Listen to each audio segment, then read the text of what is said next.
Hey everybody, this is Matt making a new Heroclix video. Lantern Legacy, everybody. Lantern Legacy. It finally is out, man. If you didn't know, my favorite superhero is Green Lantern. So, I got some Green Lantern stuff. War of Light was my favorite set. It was announced on my birthday. Can you believe that? I have some more stuff in the background, Green Lantern stuff. Love Green Lantern. And finally got our hands on some sealed Lantern Legacy. Hell yeah. That's what I'm talking about. But I did kind of something different. It's really interesting what I did with this. So I had this thing happen in my life, and because it was going on in my life, I wasn't really on the internet that much. And it was right when previews were coming out for unboxings were coming out for Lantern Legacy. And I decided, you know what? I don't want to get surprised on this set. I don't want to get spoiled on this set. I don't want to know what every common, uncommon, rare is in the set before I even open a booster pack. So for the last like month and a half, 2 months, I have not been going to Heroclix Facebook groups, not been going as much to AC Realms unit page, all this stuff, and trying to keep myself protected from what's in the set.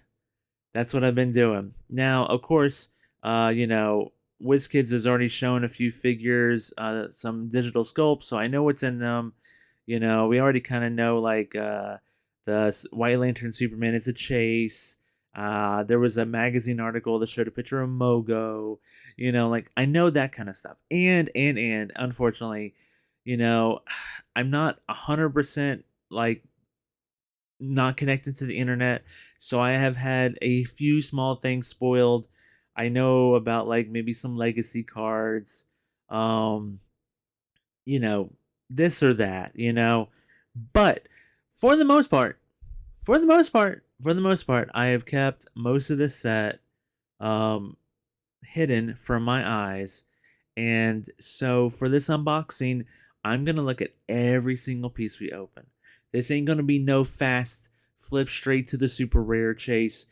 I'm going to go to every single piece because every single piece, well, most of them, are going to be a complete surprise to me. I don't know what 001A is. I don't know what 0110 is or 010 is. I don't know. I don't know what it is.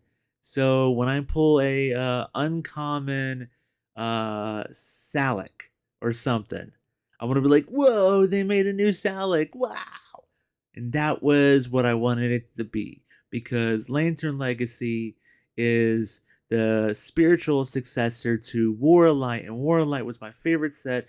So this could be my second favorite set of all time, and I just want to enjoy it as much as I can.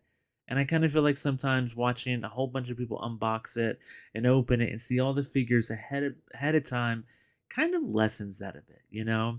So yeah, this may be an interesting. It's going to be super freaking long. I have a whole freaking case to open up. We're going to go very slow. So expect a 2-hour video. But I may put like time markers for each booster, or maybe every super rare or something. I'll throw some lifelines out there for people that want to just TLDR. But yes, here we go. Our Lantern Legacy unboxing. We're gonna do some stuff over in that window over there. Are you ready? I'm ready. Hey everybody, we're going to be unboxing some Lantern Legacy. We got 2 cases, that's 24 boosters. I don't know of anything that's in the set. Most things are going to be a surprise. We're going to look at all the figures and look at all the cards, and nice little place to display the figure. So let's just get into we're opening up a case of it. This is the booster, Lantern Legacy. That's I think that famous artist. His name escapes me. I hope I pulled this one. I hope I pull that one. I'm super stoked for a new Spectre, Ultraviolet League. I wonder if he's a chase or not. I thought maybe he'd be a super rare, the Batman. But yeah. I'm really interested to see like what JSA pieces we get. That's gonna be really, really interesting. Let's just get into this. see what we get. We're gonna go super slow because I don't really know much of anything. Oh, okay. So the constructs are actually a part of the booster pack, and it's a bat. It's a red bat. It's a red bat. Interesting. I don't know who that is. Who is this? Green Lantern recruit. Oh, okay. We have generic recruits, and this is a Sinestro Corps Kyle Rayner. A Sinestro Corps Kyle Rayner. What? Oh, is that our? He's a chase. What? Is that a super rare or a chase? I don't know, dude. I can't tell. The things aren't not taped anymore. Interesting. Okay, hold up. Oh, what is this? They put legacy cards in the booster. Oh, that's so cool. That's so cool. Okay. He's a super rare. Oh, and was this supposed to come with him as a super rare? Oh, hold up. Well, while this is going on, I'm gonna put this guy in our display booth. Yeah, boy. Oh, look at that sculpt. Look at that sculpt.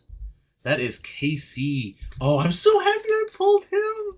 Dude, because if you don't know me, I'm a huge Green Lantern fan and also a huge Justice Society of America fan. So yeah, boy. But let's look at this other stuff. Sinestro Corps recruit. You know what? Since yeah, let's just pop them all out. We're gonna look at them all. Hey, the constructs arrived. Okay.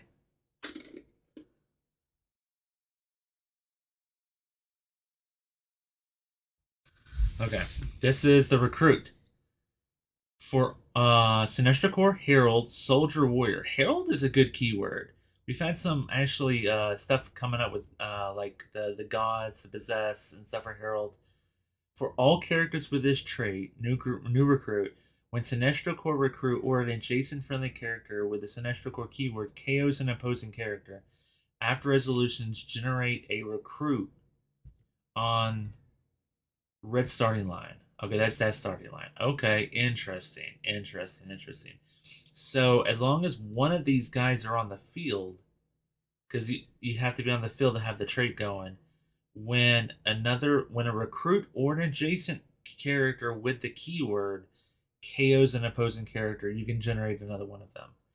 15 points for sidestep energy explosion isn't horrible. 40 points for running shot pulse wave enhancement. Not bad. Not bad. What else we got? We got this. She's green. So did we get a Sinestro recruit and we got a Sinestro recruit and a Green Lantern recruit. That's cool as hell. Okay, Green Lantern recruit. Green Lantern Herald Police. Yep. For all characters with this trait, when Green Lantern recruit or an adjacent friendly character KOs an opposing character after resolution. Okay, so it's the same exact trait. Just for their keyword. I thought maybe there'd be a different effect, but yeah. For 15 points, phasing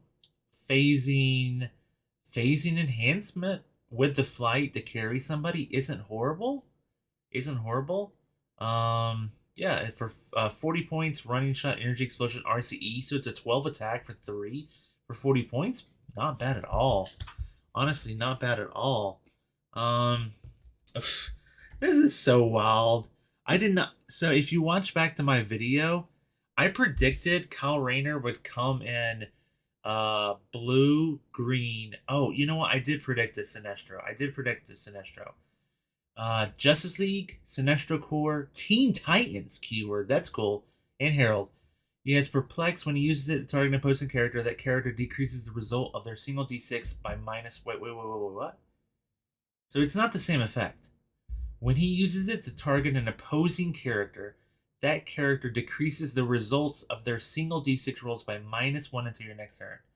So it's not just like a negative Perplex. It is a Perplex that also decreases their single d6 rolls. So like super senses, impervious, blades, shape change.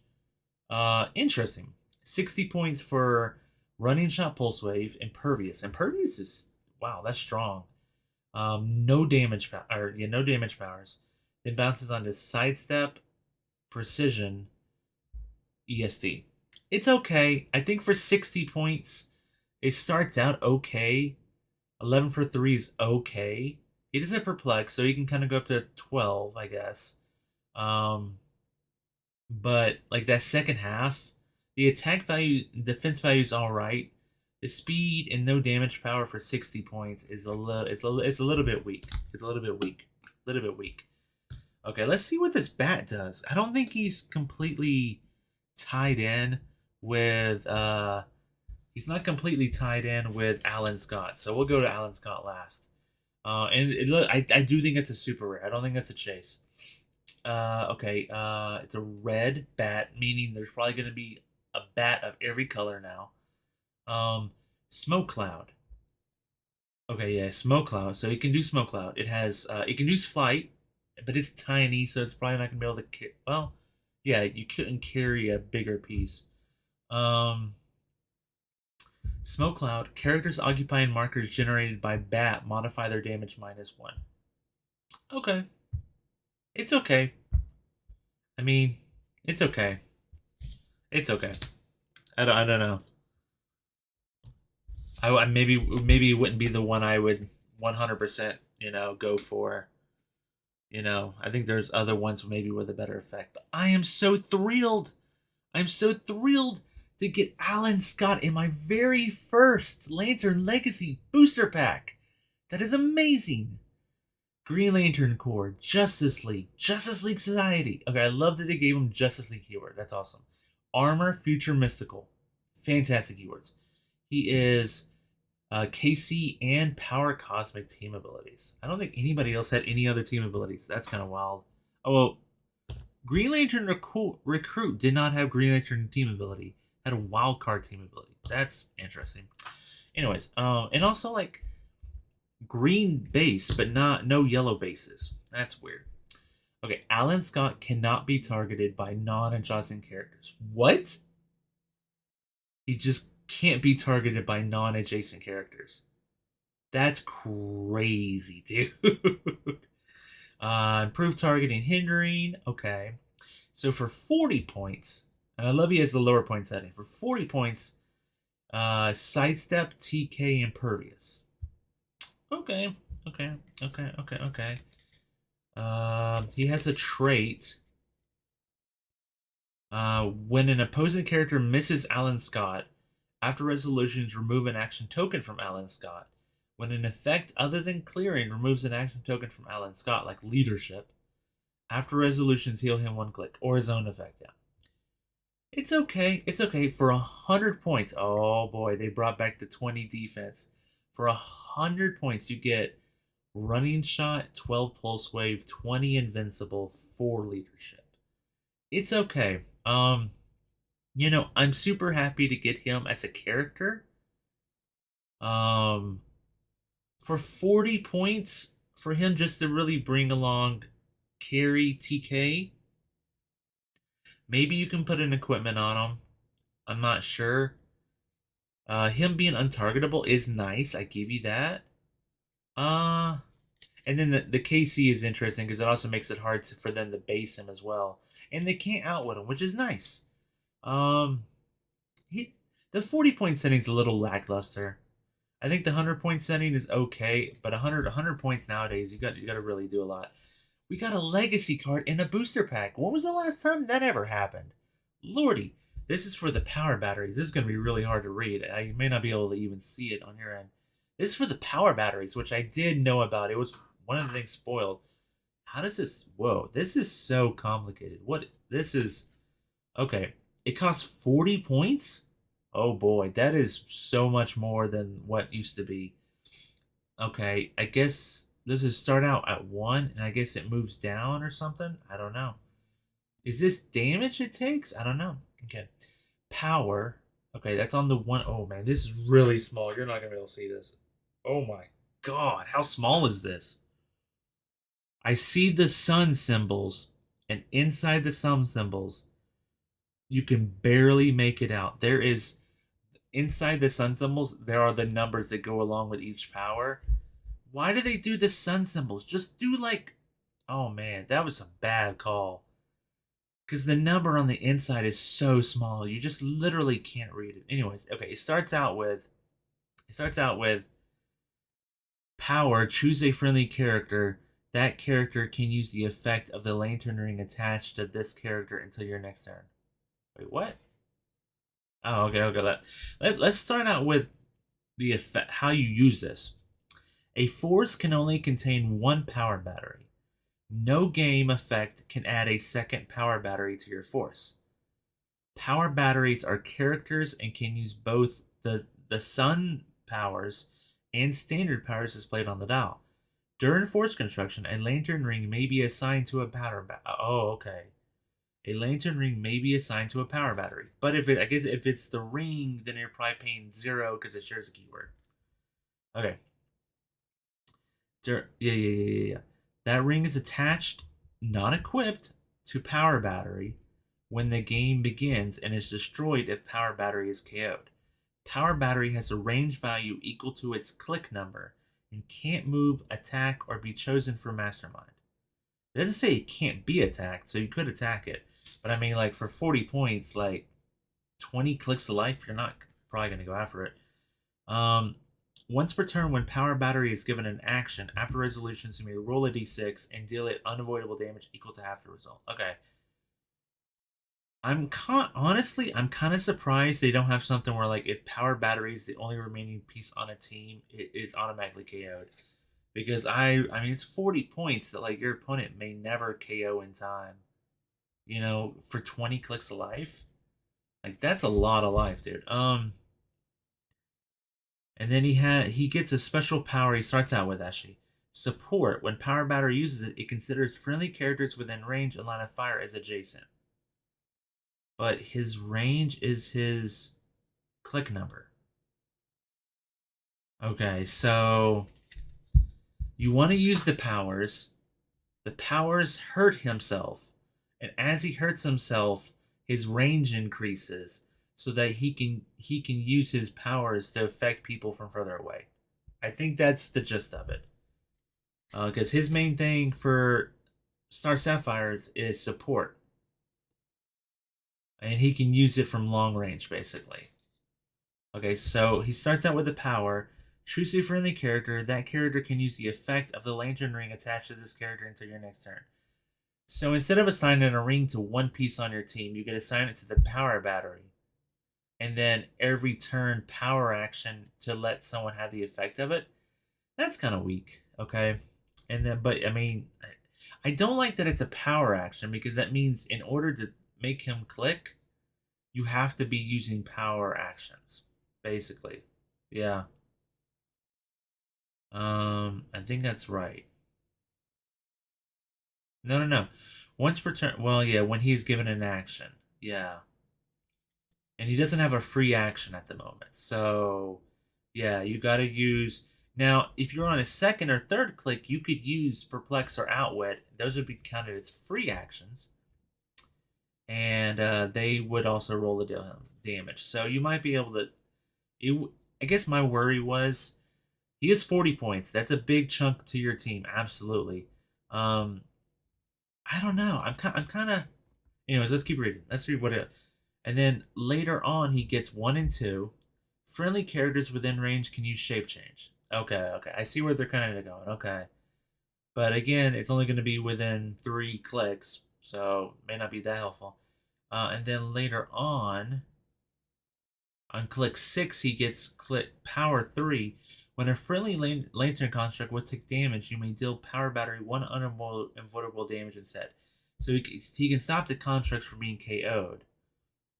And then he'll take 1 damage. Yeah. And then also on click 6, he gets power 4. Friendly lantern constructs within range can use invincible and mystics. Oh wow. Yeah, it's interesting. I don't know how I feel about the lanterns having a cost. I don't know how I feel about that. Can you see the card better here? Eh, not really. It's just so freaking shiny. That's interesting. Wow, what a first booster, dude.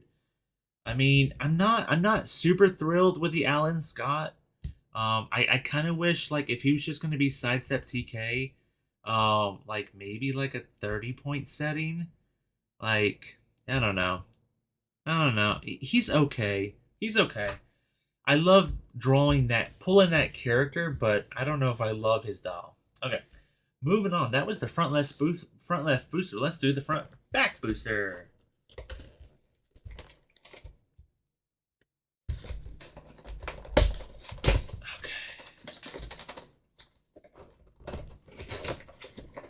So yeah, that was one of our three super rares that we pulled. I'm guessing there's three super rares. Okay, let's see what else we get. We got a ring. We got a okay. What ring is it? It's oh no, we did it! Yes, we got the ultraviolet ring, dude. Oh boy, we got the ultraviolet ring.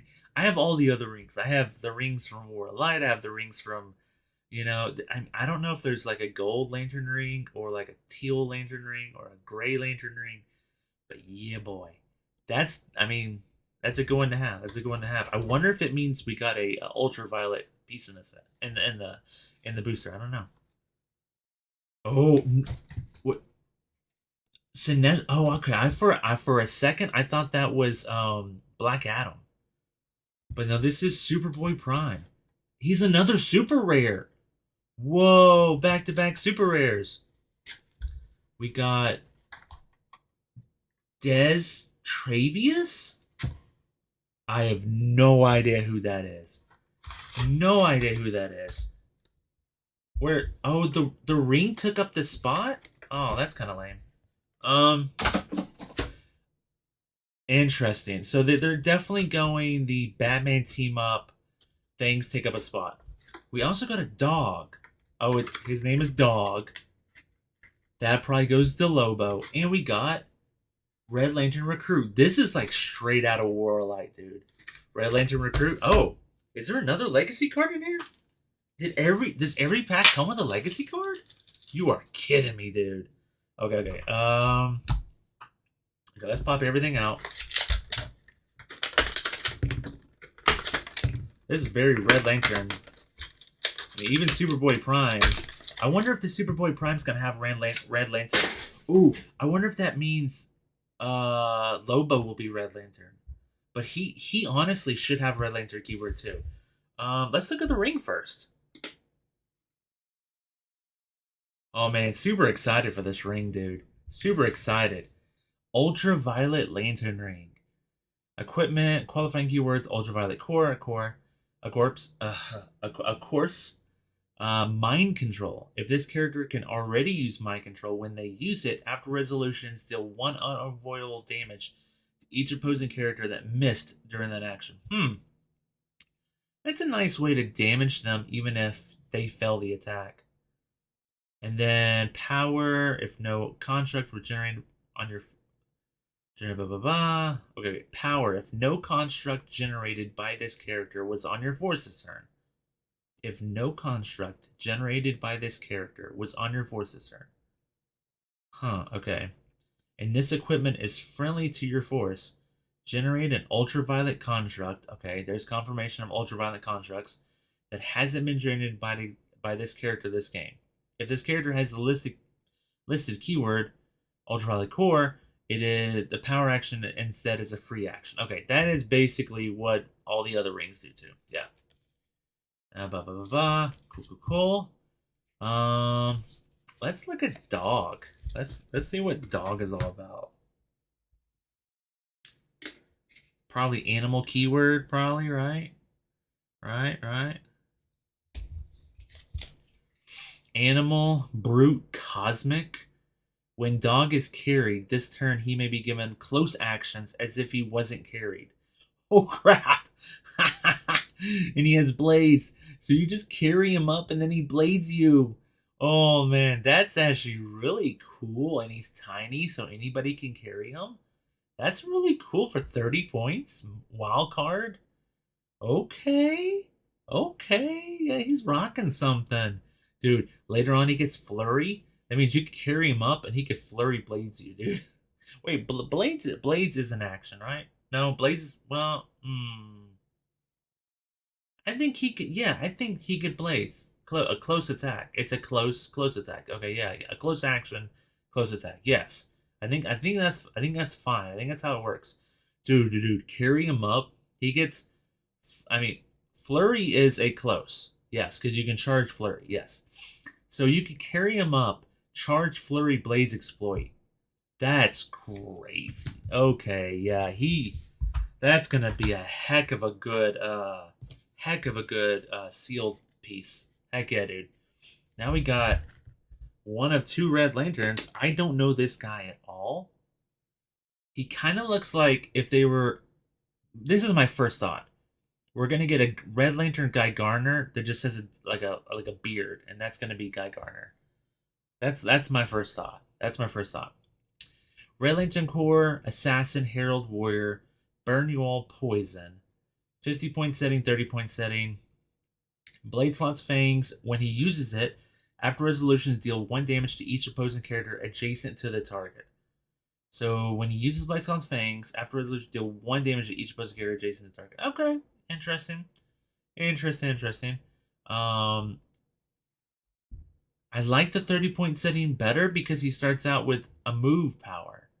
I mean, unless you just have like TK to like TK him up to flurry blades, I don't know.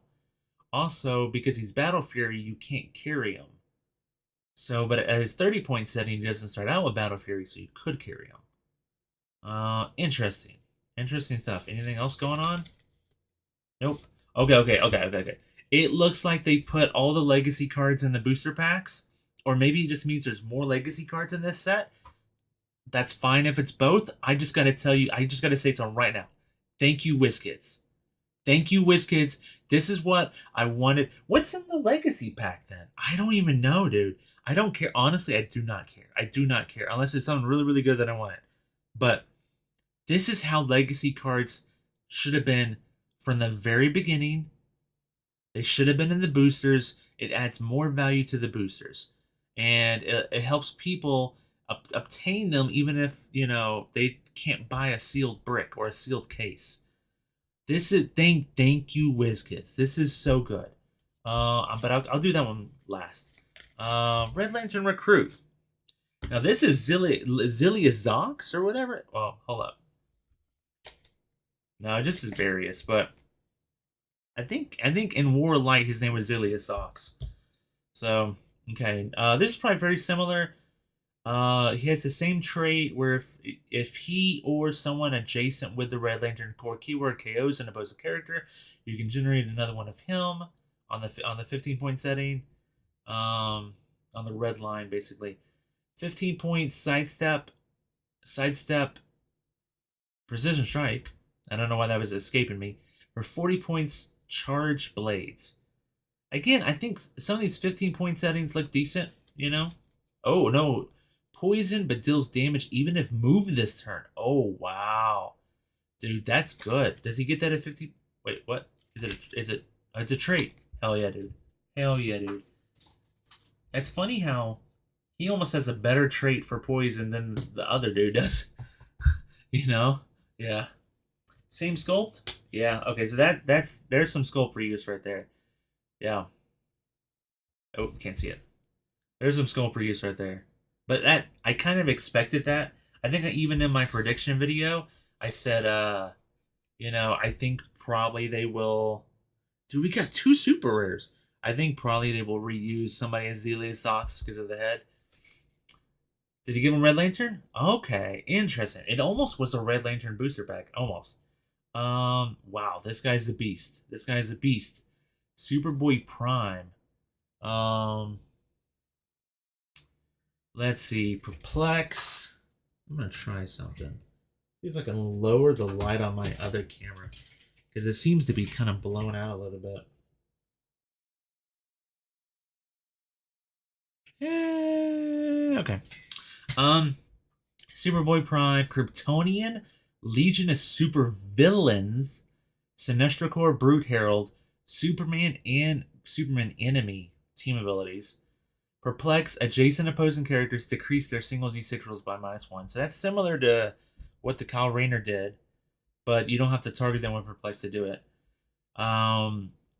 This is later on power. So for 75 points, he gets Charge, Super Strength with Power Cosmic. He does, okay, he has that for most of his out. Power Cosmic, Close Combat Expert. Holy cow. So he's a 12 for 4 for 75 points. Opposing characters with a lower point value than Superboy Prime modify attack -2 when attacking him. Oh my lord. This dude's gonna rule sealed play, dude. That means like he's gonna basically have a 21 defense. You know, if you're less than 200 points, which most pieces are. Even at 75 points, like this could be really good in sealed. Just because, you know, like this dude's 60 points or whatever, or 50 points, 40 points. I mean, people like to play lower point pieces, and there might be like 110 pull on a team, but I mean, there's still gonna be a lot of stuff that's gonna be less than 75. Superman ally, Superman enemy, and so he has. Wait, what? Okay, he doesn't start out. I was like, why does he have this here but also have it here? But it shows on what it means. So he has 3 team abilities basically. Yeah. If you pay 200 points for him, you get Hypersonic Quake. Ugh. Hypersonic Quake with the Close Combat Expert. And then near the end of his dial, he turns into a range attacker. Running Shot. Running Shot, it's on the front. Running Shot, Superboy Prime modifies attack +1 and deals unavoidable damage when he attacks a character with Giant or Colossus. That's okay. I mean, it's kind of situational. It's good against Kong, but like outside of competitive play, when are you gonna? I don't know. Maybe in this kind of format. I don't know. I haven't seen any big guys yet. But you never know. There might be a anti-monitor in the set. That would be wild. He might be big. Interesting. Sinestro Corps, that's cool. Brute Herald. I think there's equipment you can put on brutes for free now. So that's okay. I'm happy with the 2 super rares I've pulled, but I'll be honest and say that neither have really blown my socks off with like what they do. But here's the second legacy card. Are we gonna get a legacy card every pack? That's amazing. Okay. Sodom Yat. It's gonna be hard to read. I'm gonna try my best. Sodom Yat, Green Lantern Corps, Legion of Superheroes, Cosmic and Future. Green Lantern team ability and Legion of Superheroes team ability. What is that now? Choose a team ability that a friendly character can use. Okay, it's still a wild card. Okay, yeah. Willpower. Sodom Yat modifies his defense +1 for each action token he has. Okay, that helps because this is an older figure. And then he has 3 back-to-back stop clicks.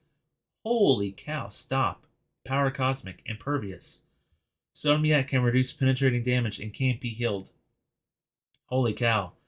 Yeah, dude, you bounce him onto there, and that's gonna take you a while. And then he gets starts out with Range Combat Expert free. If a friendly character was KO'd since your last turn, make an attack.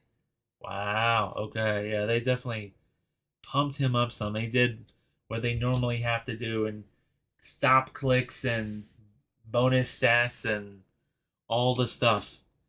Dude, what we got 2 super rares and 2 boosters. I should just sell the rest of the brick. Dude, what is this? This is a wild brick, dude. And we got a ring in one. I'm gonna put the ring back on. We got a ring in one and a construct in another. So yeah, that's probably gonna be the norm. Let's see what we get. A black bat. Okay, cool. Yeah. Oh, wait, what? Wait, what? What?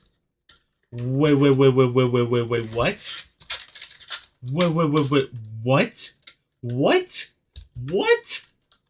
White Lantern? What's uncommon? What? What?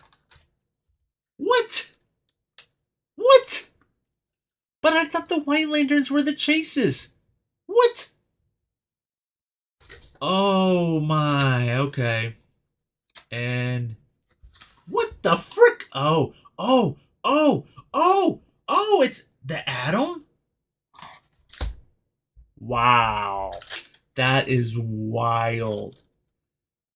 If you look real closely, it says Star Labs and there's a symbol of the Atom. What the heck? Oh, Kilowog, my boy. Is he unique? Oh, he's a prime. Maybe? No. He's a B. Doesn't mean he's a prime, though. And our rare? Wait, what is our rare? Oh, our rare is Kilowog. Okay, I think he might be, that might be the rare prime. I think he's the rare prime. I think he's the rare. Oh, whoa. Whoa, it's a one-shot. We got a one-shot. And it was taped. It's funny how one wasn't taped, but the other ones were taped. Does this have different... It does have different powers than the red one. Oh, that's good. I was kind of worried. Like, all it has is super senses. What? That's... Come on, dude. Atom? Come on, dude.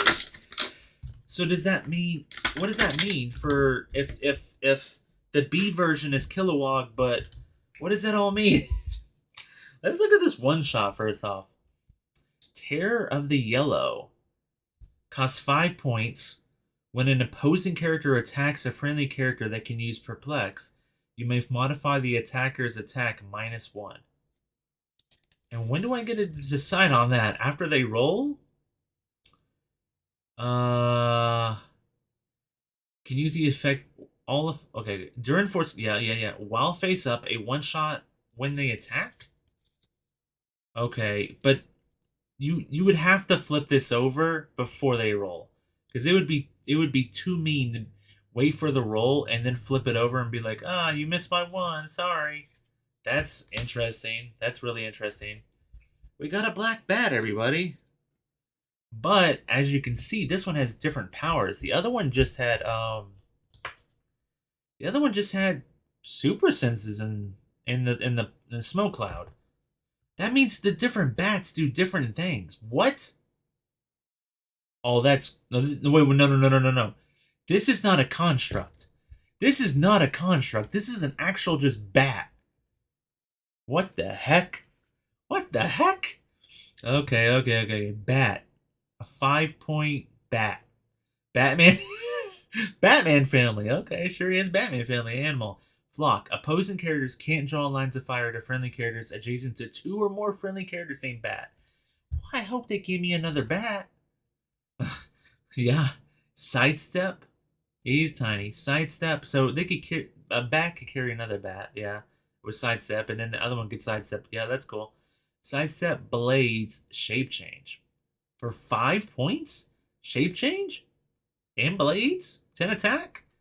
That's not bad at all. This is crazy, my guy. This is crazy, my guy. What?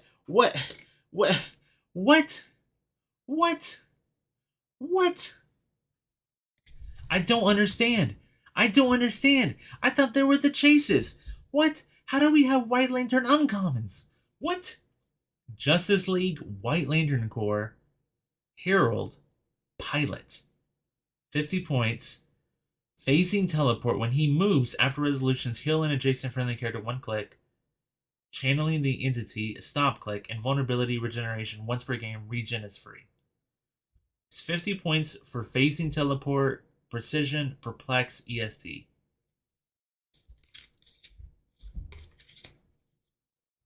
Okay. I mean, I will say this. The silver on him is very pretty. That in itself may just have me display him. A little disappointing that he's just an uncommon. But, you know what that tells me right off the bat? That tells me right off the bat that the chases are going to be nuts. I think Mogo's a chase, now that I think about it. But and then White Lantern Superman's going to be a chase, guaranteed. That means, I think that maybe the Batman with the yellow bats are going to be another chase as well. But Lord, that means the chases are gonna be nuts. Okay. Let's do Adam, dude. This is crazy, dude. This is crazy. Look at this. Look at this. Look at this. Star Labs with an Atom on there. That is, you can't even see it. This is the New Age Peanut doll, dude. Oh, you can't see him because of my hand. Let's see. Can I do this? Dude, that is crazy, dude. Atom. 45 points. The big guys don't notice me. Opposing characters that have giant or colossal can't target Atom unless all characters on your force have tiny. So Kong can't see this guy. Okay, first off, I'm super stoked for a new Atom, but this is a Justice League. This isn't like JSA. What's going on here? 45 points. Ooh, a little bit expensive. For phasing, precision strike, 19 super senses, and perplex. And then if he takes damage, he bounces onto charge. I'm guessing that makes him normal size. I'm just guessing. Charge. Oh, 9 attack again? Oh, man, they're really... Look, he goes 11 to 10 to 9. That's oof. That's oof. Unless his defense power gives him close combat expert, that's oof. Okay, he gets close combat expert right there. That's alright. Still, dude. Oof. What are these defense powers? Super senses. Opposing characters can't target Atom unless they're adjacent to him. There's a lot of stuff in this set where you cannot target them, huh? You know, I'm super thrilled to get a new Atom. Atom's one of my favorite Justice League pieces. I still think, thinking of Ant-Man even. Ant-Man and Atom. WizKids just has trouble designing these pieces that are not like super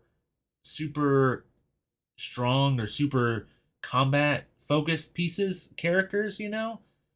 I think they just kind of struggle to find a way to represent them in a way that makes them useful, but also like is represent a good representation of like just the Atom being the Atom, you know? In my honest opinion, I think this dial is about at least 10 points too much. But anyways, excited to see a new Atom. Why not, you know? Okay, we have the Question. This is surprising. What is he doing in this set? I don't really understand why the Question is in this set. I knew Justice Society was going to be a sub-theme, but they didn't talk about it all about Justice League being a sub-theme. And in my honest opinion, I don't like it. Because I wanted as many lanterns as I could get. And we're taking up slots with the Atom and the Question. And I feel like, is that really needed? Anyways, Question, 30 points. Okay, that's a more appropriate price total. Shape change stealth. Smoke Cloud is free. When Question uses it, after resolutions, you may turn him to any click. Ooh, interesting. Interesting. That means he has Outwit, Perplex, and Prob. Meaning that he can throw down a Smoke Cloud and then change to a Prob click. And the next turn, throw down Smoke Cloud and change to a Perplex click. I like this. This is good for him. As I was saying, how they kind of struggled with the Atom to like find like a interesting way for him to like do his things, but also like have cool effects. I think they actually succeeded really well with the Question here. Yeah, yeah. Combat reflexes along with shape change and stealth, and he's always throwing down Smoke Cloud. It's free almost every turn, and he's wild card. I would definitely play that piece. I would definitely play that piece. That is a cool piece. That is actually a really cool piece. Okay. This is wild. You can kind of see it on here, but his doll is green, but he also has a green ring. It's kind of wild, huh?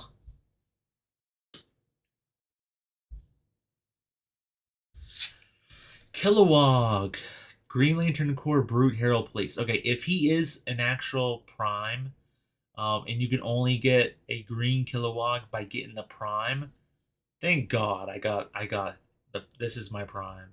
Because Kilowog is just like OG Green Lanterns, and I would hate to open up a box of Lantern Legacy and not get a Kilowog.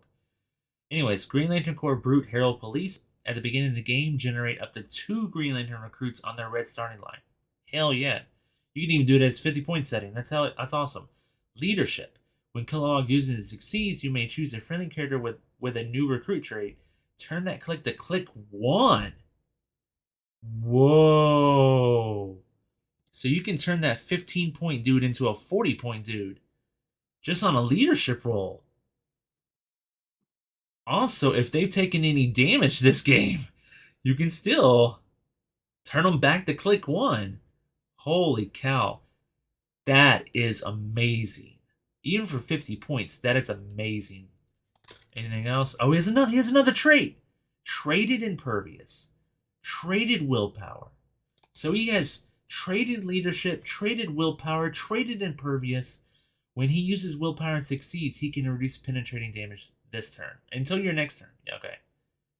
So that means even like until your next turn. That means like if he did it on this turn and he attacks somebody with mystics, he could reduce it. And then on your opponent's turn and they attack him with Psychic Blast or Exploit, he could reduce it. Yeah, it makes sense. He has no damage reducers on there. For 50 points, charge with Close Combat Expert. He's a 12 for 4 with Impervious Close Combat Expert. With Close Combat and Impervious? Combat Reflexes and Impervious, sorry. And then if you hit him, he bounces on the Flurry with Battle Fury. Or for 100 points, 13 for 5. And that's what I was saying over here. Like, if you have 100 points, you have to really compare them. Because, like, he can do 13 for 5 while he's doing 12 for 4. You know, it's like, he has a further reach, sure. But, like, at the end of the day, this guy can consistently deal more damage than he can for 100 points. Especially when you get down to the 10 attacks for 3. You know? And he's rocking almost a 5, 3, 4, 3... 12 attack, 12 attack. He has almost a 12 attack, almost an entire dial. So it's just like, I mean, I kind of hate to see a super rare be less strong than a rare prime. But, I mean, they definitely are going out on the primes. That's cool. I love this piece. I probably would play it at 50 points because you get, I mean, you're paying 50 points, but you get 2 of these, 2 of the dudes for free. So they're 15 points each. You're only paying 20 actual points for this guy. And it almost makes it worth playing him at 100. Yeah. This is a cool prime to pull. I like that. That's pretty cool. But it does beg the question, who's the A version? Is it are they really doing a Arkilo as the A version maybe? Or did they pull my idea? And so wait, we got 2 super rares and a rare prime out of 3 booster packs. Holy freaking crap, that's great. Are they doing my idea where the regular version will be a Sinestro Kilowog? Because I do think that's going to happen. I kind of predicted that at the very beginning. Oh, there's something bouncing around this booster. Okay. I'm hoping there's not any... Don't give me more Justice League. I want lanterns, and everything's lanterns. Come on, we got this. What is this guy? Chain Ultraviolet. Okay. We got our first Ultraviolet thing. Ooh, that's Mongol. That's a Mongol. Another super rare? What the heck? What is going on? We got 3 super rares out of 4 booster packs. Okay, now we definitely sell the brick. Yeah, we do that. Ooh, we got Alan Scott, my guy. Yeah. We got a Batman. We got another... Okay, yeah, we got another Sinestro recruit. Dude. Alan Scott, that's a cool sculpt for him, dude. He's a rare, too. I'm happy. I'm happy with the Alan Scott rare. That's cool. Because you know at least with a rare, they're gonna be represented. But dude, how many super rares do we get? I was going into this thinking I'm gonna get 3 super. Is he ultraviolet? No. Why is he normally purple? I'm not used to him normally be purple. It's interesting they gave him a greened out. Even I mean, I know he's a Green Lantern, kinda, but he's a JSA piece, you know. For a second, I thought it was a Black Lantern Batman. I was like, that's kind of weird. So we already know what the Sinestro Recruit does. We got another thing. Yeah, we already know what Sinestro Recruit does. Let's look at the Batman. This is very reminiscent of the standing in place Superman sculpt. Yeah, that is a very wait. He has a Black Lantern logo on his chest. What? So this is a Black Lantern Batman, and he's an uncommon. Okay. Batman Family, Black Lantern Corps, Gotham City, Detective Harold Monster. Skulking amongst the graves. Or amongst? Should have been amongst or among. I don't know. When Batman KOs an opposing character, after resolution, generate a grave hindering terrain marker in a square that character occupied, and you may place Batman in that square. Okay. So he can charge up, punch somebody, KO them, and then bounce into the square. And then be stealthy because it's a hindering terrain marker. That's kind of cute, I guess. He's 60 points. He starts out with charge, incap, super senses, and shape change. So he's a little tricky to KO with a super senses shape change. If you do hit him, he bounces on the flurry, Blaze Claws, Fang, Still Energy. Dude, that's good. Flurry with Still Energy is Blaze Claws, Fangs, and Exploit. Okay, yeah, this guy's no joke. This dude would be good in sealed. This dude would be good. I mean, he's a little expensive for 60 points, but like he's potent. He's very potent for what he does. Born Sculpt though, Lordy, to go from like that Batman that was like hunched over, like I'm gonna jump on you, to go to like standing in place Batman. That's kind of wild. Okay, I should have got me some water. Dude, I love this Alan Scott. This is maybe my favorite piece in the booster. Sorry, Mongol. Alan Scott, Gotham City, Justice Society, Mystical Past. 25-point setting. Oh, dude, I just realized. You know what? I just realized? We got both Alan Scotts. That's funny, dude. Okay, sorry. 25 points. Really cool. Let's see. Simpler. Oh, they gave him simpler time trait again. Okay. Once per turn for all characters with this trait, if a character uses JSA team ability, that shares your defense with someone adjacent, to replace their defense value with Alan Scott's, you may choose that this turn the character can use ESD. Cool. 25 points for Sidestep, Perplex, Pulse Wave, and what is it? ESD Willpower. Friendly characters within range consider each other as adjacent for purposes of JSA. Oh, that's good. That's so good. I mean, if you keep him on his first click, and he can share the 17 from range, he can share it from 5 squares out, and then also give him ESD. That is cool, dude. I would totally play him at 25 points. Not only that, but you can perplex up their defense and then share your 17. So it's replace and modify. So you would replace their defense with a 17, and then it would go up to an 18, and then they would get ESD. Because it's simpler time trait. That's really cool. For 70 points, running shot, energy explosion, ESD, and enhancement. Okay. He's okay.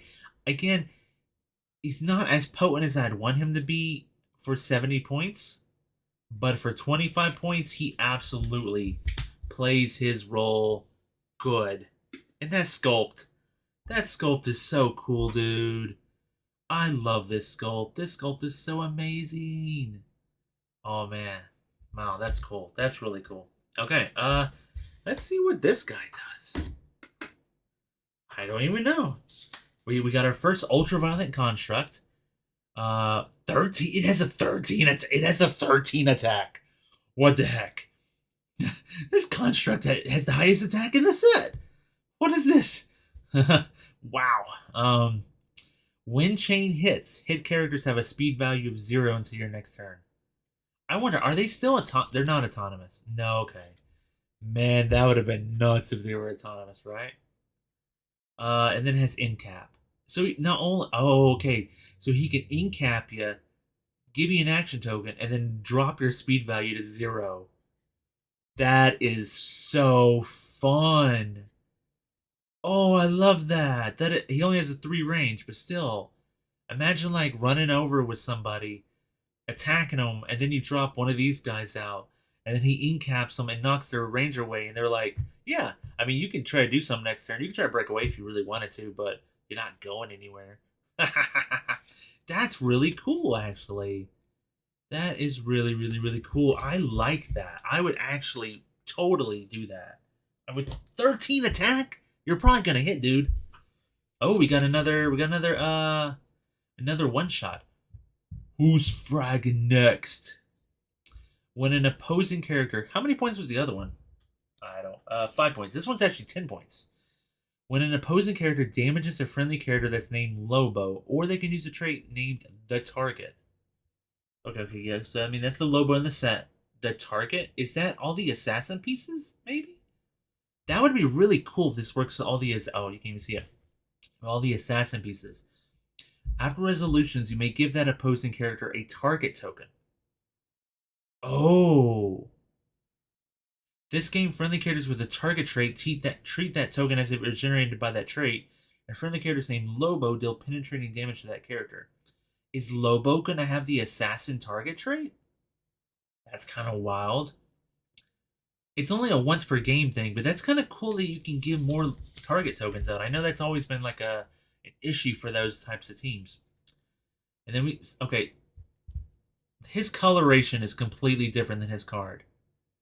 He's like this is why I thought he was ultraviolet, because this is like a dark purple, while he's blue right there. Yeah, you can see the difference. Compare what he looks like in the card. Very much blue. Anyways, so this is a Sinestro Core Mongol. Yeah, another super rare. Yeah. I was gonna say all of our super rares have been Sinestro Core, but no, just 2 have. Mongol, Sinestro Core, Brute, Cosmic, Herald, Ruler, Warrior, all the keywords. That means all the free equipment. Perplex, but only to target opposing characters. Once per turn, when he uses Perplex, resolutions deal that character 1 penetrating damage. Whoo! Shee! Man, dude, that's just like free damage right there, too. Holy cow, and it's 1 penetrating. Wow.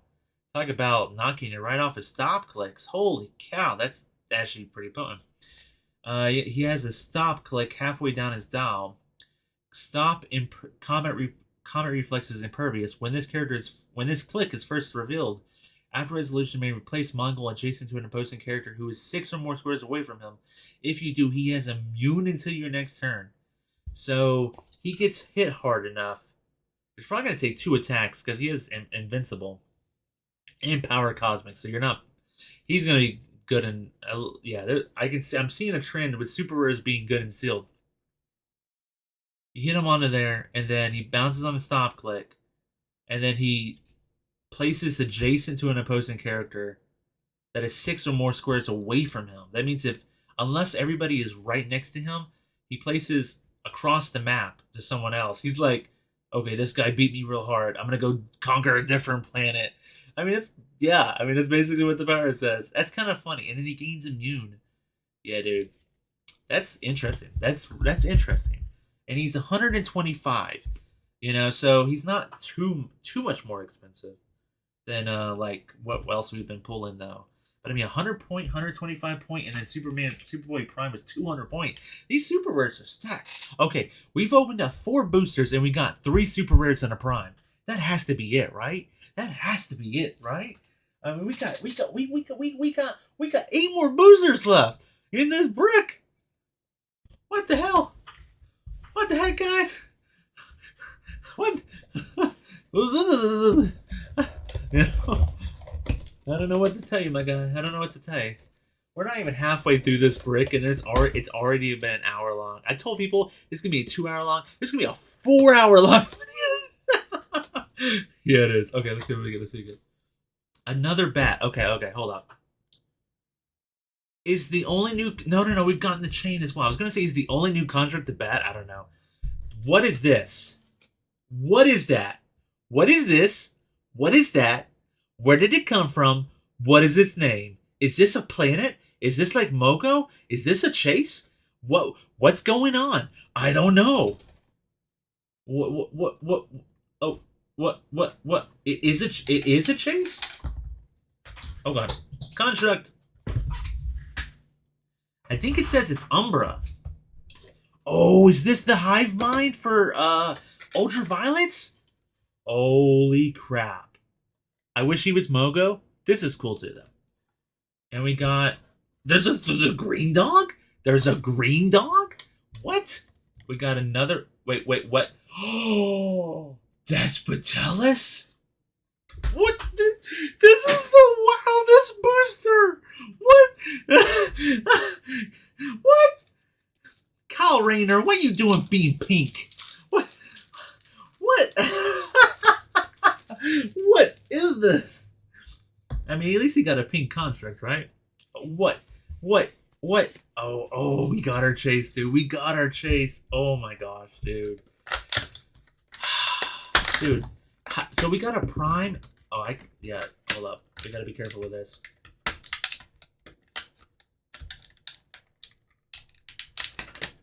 Emma. There we go. Holy cow. I mean, it's a little bit weird looking. It's just a puck, but anyways, we're gonna get to that in a second. Okay, sure. What? Oh, it's Beast Boy! What? This is the wildest booster pack, dude. This is... I don't even know what to tell you about this. This is the wildest booster pack. No legacy card. No, I guess they're like, you got the chase. Be happy. Okay, anyways. Again, super senses. This is the violet. Okay, so it's the same exact effect. It's the same exact effect. Okay, I'm not gonna worry about it. I'm not gonna worry about going over it again. It's the same exact effect. The other bat was a literal bat. Okay. And then we have Beast Boy. Okay, didn't really expect him in this set, but okay. Doom Patrol, Teen Titans, Animal Celebrity. 60 points. When Beast Boy hits, after his illusion to me, give him a transform token and roll a d6, adding the number of his transform tokens to the result. 7+, remove all transform tokens from Beast Boy, and then replace him with the character named Beast Boy on any click number. Is there going to be like a Beast Boy of every rarity? That'd be wild. Okay, when he hits, give him a transform token and roll a d6, adding the number of his transform tokens to the result. So he always gets 1 when he hits with an attack, but he could get on a 6 and transform right away. So on average, most likely it'll take 2 hits, I would think. You know, you roll 1. I mean, you get 1, you roll like a 3, you're up to 4. Next turn, you get another one, you're up to 5, and you roll a 2, and you're up to 7. So only really, on average, I would say 2 attacks in order to transform them. Charge something. Charge Quake. When Beast Boy uses it, he does not deal damage, and after resolutions, give each hit character an action token. So he does not... Wait, what? He doesn't deal damage with Quake? Oh. It's just like an in cap then? Oh. That's kind of weird. So he starts out charge, a weird type of in cap, but it also does destroy terrain, I guess, but eh. And then he bounces onto sidestep and then onto... So a lot of times when they designed Beast Boys, they design them in a way like this version is really good to lock up opponents, and then this one is a really offensive version, and then this one's a really defense version, and then this one has a lot of mobility. So like it gives you different reasons to transform through them and stuff. I'm trying to figure out like what is this guy's point. He has plasticity, and I guess he can give out tokens, and he can outsiders. I don't know. I don't know if he really fulfills a role that I really like for him, but He's all right. He's all right. Dude, I am. What the heck? I gotta do that weird motion with my hands again. Oh god, I knocked the camera. Ah! I dropped the piece. Dropped the piece. Dude, just like the Atom, this is crazy. Does it say Star Labs again? It does say Star Labs again. So these are like Petri dishes or whatever they're called. It's gonna be hard to see. You can kind of see it there. Despotellus right there. It's kind of crazy. I wonder if they probably didn't reuse it again, but honestly, if this was the original idea and they were like, well, how else can we use his sculpt? We'll make the Atom. Fine. That's fine. You know what, WizKids? No. Okay, no, that works. I was gonna say you could have used the Atom from JSA, but he doesn't actually shrink. He's just a small guy. You know what? Fine. If I get Despotellus through this way, then fine. I'll put up with it. Sinestro Core is 25 points. Perfect. What is this? Poison. Safeguard poison. Good. Once per turn for all characters with this trait, when he hits with a close attack, after resolutions, you may generate a Despotellus on click number 5, adjacent to a hit target. This game, that Despotellus isn't scored. But he has to still be on the field. This is not a sideline effect. He has to be on the field, but when he hits with a close attack, you may generate a Despotellus on click number 5 adjacent to the hit target. Interesting. He's 25 points, 11 attack, perplex. He can go up to a 12 attack all day long. Interesting. Wow, that's... I'd have to try it out. That's really interesting, actually, though. That's cool. That's cool. The other one had the one from War of Light that was just the puck. It had the effect of basically whenever your opponent would move, it could be then placed right next to it afterwards. And I honestly like that effect a little bit more, but this is kind of cool, dude. Okay. If you go back and watch my prediction video, I predicted a green, blue, and yellow Kyle Rayner. I did not predict a Star Sapphire. Is there going to be a Kyle Rayner of every color? Oh lord. I mean, that's kind of cool because it means it fleshes out each of the leagues a little bit more. But also, I think I'd rather have like a Queen Apoko or um another Carol Ferris. Hopefully maybe Carol Ferris is in the set. I don't know. Justice League, Star Sapphires, Teen Titans, and Herald. At least we're getting more Teen Titans, right? They're all, you know what? More Teen Titans. There we go. And that's where Beast Boy's in the set. Wow, what a connection. Okay. Mystics. When Kyle Rayner uses it, after resolutions, give the attacker an action token. Okay, interesting. 60 points. Oh, let's compare them. I want to compare them. So this has Perplex. This one has Mystics. Running Shot, Pulse Wave compared to Mind Control, Precision with Enhancement. Then he bounces on to Sidestep, Precision, Sidestep, Psychic Blast. I mean, I think this one's maybe a little bit stronger late game. But, I mean, Running Shot is really good. I don't know. I don't know if I'd play this other one. I don't know if I would. But, I mean, damn, dude. Oh, sorry. I didn't put him up there. Damn, dude, he's rocking that pink. Yeah. There we go. Okay, this is nuts. This is nuts. I really wanted Mogo. I knew Mogo was in the set. I knew he was probably a chase. But you know, if I'm gonna be rocking the ultraviolet core, then why not get Umbra or Umbrax? Umbrax, that's his name, yeah. Okay, here we go. Umbrax. That's our chase out of this brick. Unless we somehow get 2 chases. What is this brick? Anyways, we've opened up 5 boosters, gotten 3 super rares, a prime, and a chase. You just sell the other 5, right? You just give them away. Like, what do you do? Like, you've gotten everything in 5 boosters, and if I get anything else in the other 5 boosters, this has probably been the best brick I've ever bought in my entire life. And I have another brick afterwards. What the heck? Umbrax. Entity.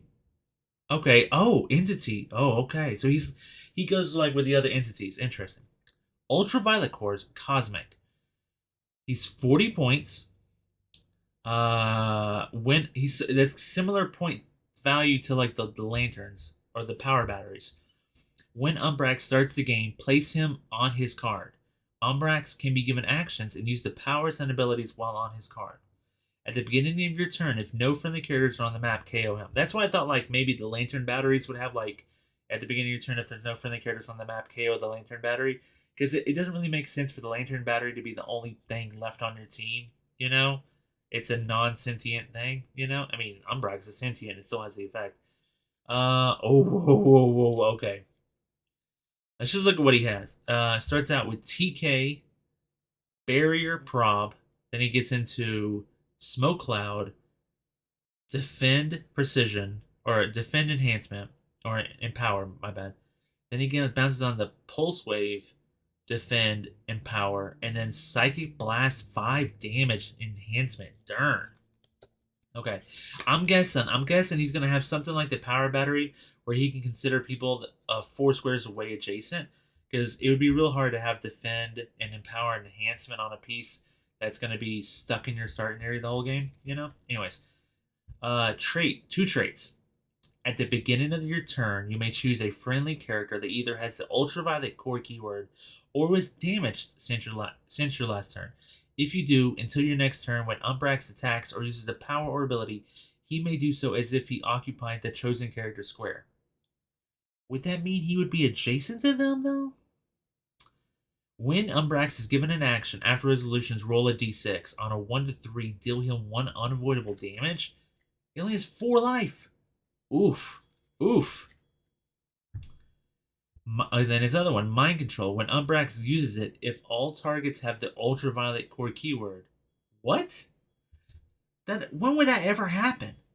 When he uses, unless he can target friendlies, if all targets have the ultraviolet core keyword, okay, modified attack +2, that'll never happen. When Umbrax hits, after resolutions, give each hit character a UV token if they don't already have one.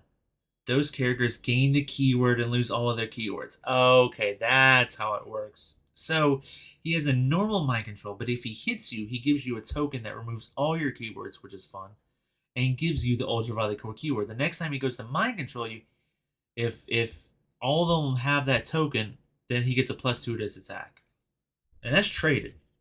But okay, so he could do it from the back square. So he can basically, when he uses his mind control, he can be like, oh, my guy's halfway across the map. I'm going to act like I'm in that square. And then 4 squares further out, I can mind control. That's interesting. I don't like a 50-50 one unavoidable damage.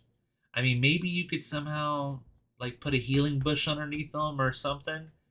Oh, it's interesting. I'm really interested to see what Mogo does now. Yeah. But, I mean, come on. I thought we got an ultraviolet. Okay, I'm just gonna put the ring next to it. I thought we got an ultraviolet piece, but we didn't. But you know what? We got the ring. We got the ring in the chase. That's awesome, dude. I love that. Okay, 6th booster. We are halfway through the first brick. We're halfway through the brick. And we've already gotten a chase, 3 super rares, and a rare prime. This is a nuts brick. This is a nuts brick. That's crazy, my guy. That's crazy, my guy. Put it down. Okay. Wait, what is that? It's a blade? A sword? Okay. It's a sword. I think that's another Green Lantern recruit. Yeah. Let me flip it over. White Lantern Batman. Okay. He is another. Okay, so is all the White Lanterns uncommons? Interesting. Jade is our rare, and we got a Kyle Rayner common. Interesting. I will say the booster feels stacked, and there is a legacy card in there. So, and we got a White Lantern construct. We didn't have White Lantern constructs. We did in War of Light, but not in Batman Team Up. So that's kind of cool. Let's pop everybody out. I will say this. Oh. This is cool. This is cool, my guy. Father, daughter. Father and daughter flying through the sky. Anyway, sorry. I just thought that was neat. They have the same pose. White Lantern Batman. Okay. We already have a Green Lantern recruit. And we got a sword. What was I thinking? I was thinking of something. So we've gotten the Hal Jordan, and now we've gotten the Batman. That's very interesting. Oops, I think I knocked the light. Okay, let's look at the Kyle Rayner. He's the common. Let's look at the Kyle Rayner. Oh, yeah, we already know what this dude does. Kyle Rayner. Okay. Kyle Rayner, Green Lantern Corps, Justice League, Teen Titans Herald. 60 points. Okay, so this is the green version. Willpower. When he uses and succeeds after resolution, remove an action token from another friendly character with a point value less than him. Okay, so when he uses willpower, if he succeeds, from another friendly character with a point value less than him. Less than or equal. That's good. That's just good. That's like an extra, it's like a double willpower kind of. That's cool. Running shot, energy explosion, enhancement, bounces on his sidestep, pulse wave prob. You know what? This is the best version of him so far. This is absolutely the best version of him so far. We've gotten a yellow, a green, and a violet Kyle Rayner so far, and that's the best version of him, in my opinion. Let's look at the bat. The bat. Dude, it's so creative. Oh, they reused the sculpt from the other version, didn't they? They reused the sculpt from the oh gosh. That's what I get for messing with stuff. They reused the sculpt from the Black Lantern one. That means wait, does that okay, that means yeah, we already know there's gonna be a Hal Jordan. Okay, that's sure. Batman Family, Gotham City, Justice League. He has power cosmic. Did the Hal Jordan have power cosmic? No. Why does he have power cosmic? Okay. Justice League White Lantern Corps, Detective Herald. Not my first power rank. Precision Strike, Telekinesis. Okay, he gets this on his lower setting. Precision Strike, Telekinesis. Telekinesis is free, but only to place a friendly character that shares a keyword with Batman. Well, he has a ton of keywords. So for 60 points, he's Sidestep, TK for free, Enhancement with a stop click. And Willpower. For 100 points, he's Running Shot, Pulse Wave, Outwit. He's okay. Again, he doesn't really like hold up at 100 points, 11 for 3. But, I will say again, that silver is so pretty. That silver is so pretty. You cannot see it in the image, but they are just... This is such the prettiest silver, dude. It is so pretty. That in itself is cool. Let's see what this sword does. It's like a sword flying through the air, dude. Sword, a White Lantern construct. Almost sound like a Pokédex. Sword, White Lantern construct. Slashing light. Play slots fangs. When sword uses it, instead roll 2d6 and choose one to be the result. Okay. Heck, that's good, dude. 11 attack, sidestep. And when he uses blades, he gets to roll 2 of them and choose one? Dang. That is good. That is really good. I was trying to think about there was a construct that was really offensive. The chainsaw. The chainsaw was so good. This is almost like a new age chainsaw. That's cool. That's really cool, actually. That's cool. I like it. I like it a lot. I like it a lot. Okay. Jade, my girl. Jade, I'm so happy to see her. She was just such a shoo-in for this set. Because she's Green Lantern history. And she's Justice Society history. It's perfect. It's so good. It's really interesting they're giving these Justice Society characters Justice League keyword as well. I think that's really interesting. Green Lantern Corps, Justice League, Justice Society, Outsiders, Herald, Mystical, all the keywords. 55 points. Good, I like it. Willpower. When Jade uses it and succeeds, after resolution, generate 2 plant hindering terrain markers. Plant. Interesting. This game, those markers have when this marker hinders line of fire, characters increase modified defense +2 instead of 1. If Jade occupies or is adjacent to any plant terrain markers, modify her attack and defense +1. Ooh! I like that. Because she generates them at the beginning of the turn when she rolls willpower, meaning she could then move into them to increase her attack. And she increases her defense +1. And then if someone shoots at her, she gets another. She'd have a plus. Oh, she has ESD as well. What?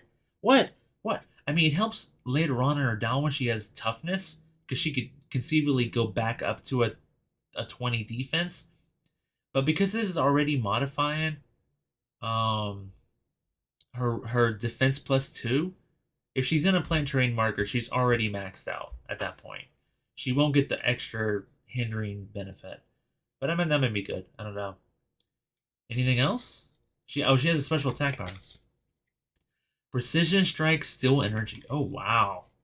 So she can heal back up her doll. Wow. Hypersonic Speed, 11 attack with Leadership. Leadership's good when all these keywords. I definitely would play her, dude. I mean, she's hypersonic, which is good. Bounces on to charge, precision, Steel Energy, which is good. Then lands on mind control, but probably wouldn't do that. I would say the mind control is a little bit weak, but everything else about her is really nice. I like that a lot, actually. For a rare, I like that a lot. And now we got a legacy card, and I'm so happy. This was one of them I predicted in my prediction video. Sister Cersei. Yes, this is one of them. It was either her or Brother Worth, I thought. Blue Lantern Corps, 35 points. Heck yeah, that's a good point. That's a good point value. Blue Lantern Corps Herald. She starts out with TK Willpower Prob. Free action. Sister Cersei and another friendly character within range and line of fire may each move up to 2 squares. So it's like a sidestep that also helps out another friendly character within 6 squares. That's cool. That's really, really cool. It's almost like a mini TK for them too.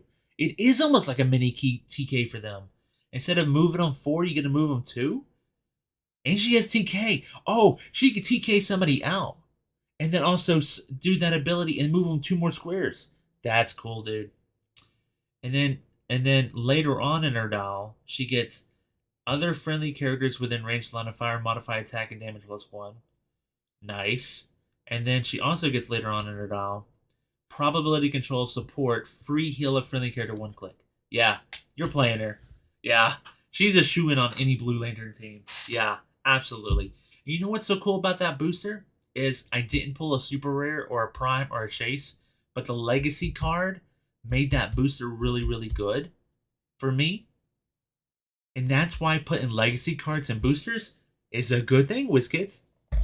Because it adds more value to boosters that may normally not be so exciting. Okay. Yeah. Okay, here, let's see. What we get? This is booster number 7? 8, 9, 10, 11, 12. Yeah. Booster number 7. See, I think I might open it this side. It feels a little heavy. Oh, no, it's upside down.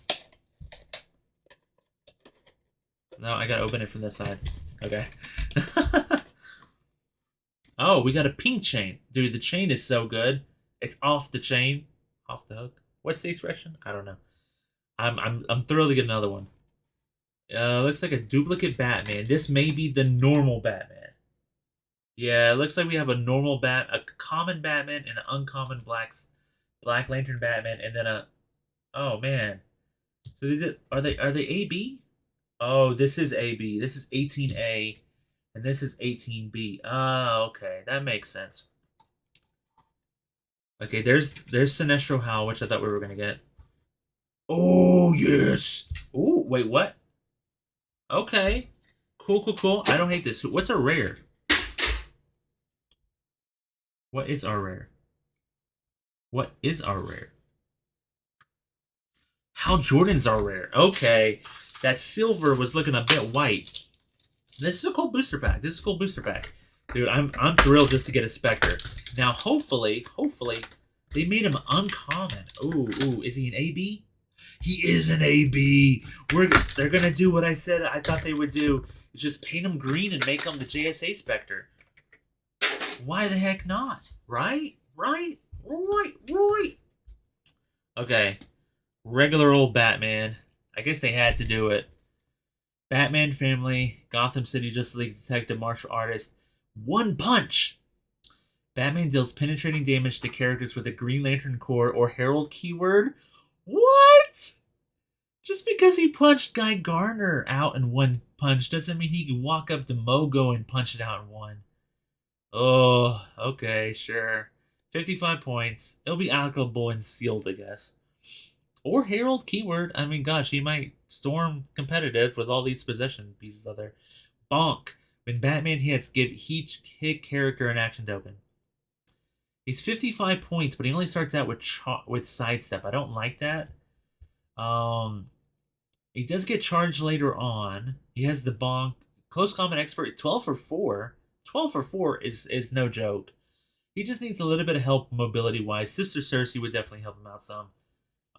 Anything else? Oh. Well, there's our legacy card. Okay, little Batman. Oh, gosh. Okay, little Batman. I have so many poles up with like lights and cameras and stuff. It's so easy to just bump into them. Okay, cool. We have a common guardian. Now, one thing they could do with it here is they could put a bunch of different keywords on them and just say like, this is Scar, and this is Ganthet, and this is, all these people, but, we'll see what they do. Okay, this is specifically a Green Lantern Corps Guardian. 45 points, sidestep, TK, invulnerability, leadership. When a friendly character within range, 6 range, uses willpower and succeeds, they modify their damage +1 this turn. That it? It's okay. 45 points for just TK leadership is a little weak, but okay. Let's do the Hal Jordan. Oh, this is a rare. Dude. We're gonna come back to that. This off the chain. I just made that bad joke. It's the same exact thing. What am I doing? But I got a pink one now. That's cool. We will look at the Spectre. Ooh, I'm so happy for a new Spectre and another Black Lantern Spectre. That's pretty cool. The Spectre, Black Lantern Corps, Cosmic, Deity, Herald, Monster.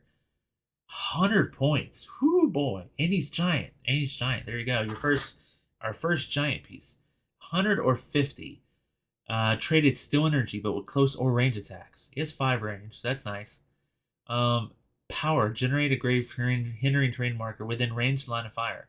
So it is a power action. He kind of does what Necron does, but with a power action instead of a free action. And then he also has a special attack power. Pulse Wave. When the Spectre uses it, hit opposing characters occupying any grave terrain markers are dealt 2 damage instead. And friendly characters occupying any grave terrain markers have Safeguard Pulse Wave. That is nice. I like that. That's kind of cool. He has no, other than a little bit of sidestep. You're really, at 50 points, maybe you could pull that off. You just get outwit. It's kind of nice. He can hide in stealth, which is going to be one of the biggest issues you're going to have with him. He can't be outwitted. That's nice. But at his higher point setting, he is just a big target. Kinda. But at 50 point setting, he does 11 attack. He can outwit. He can still do the pulse wave thing. Yeah, he's interesting. I'm really hoping I pull. I'm sure I will. Pull the regular Spectre version of him.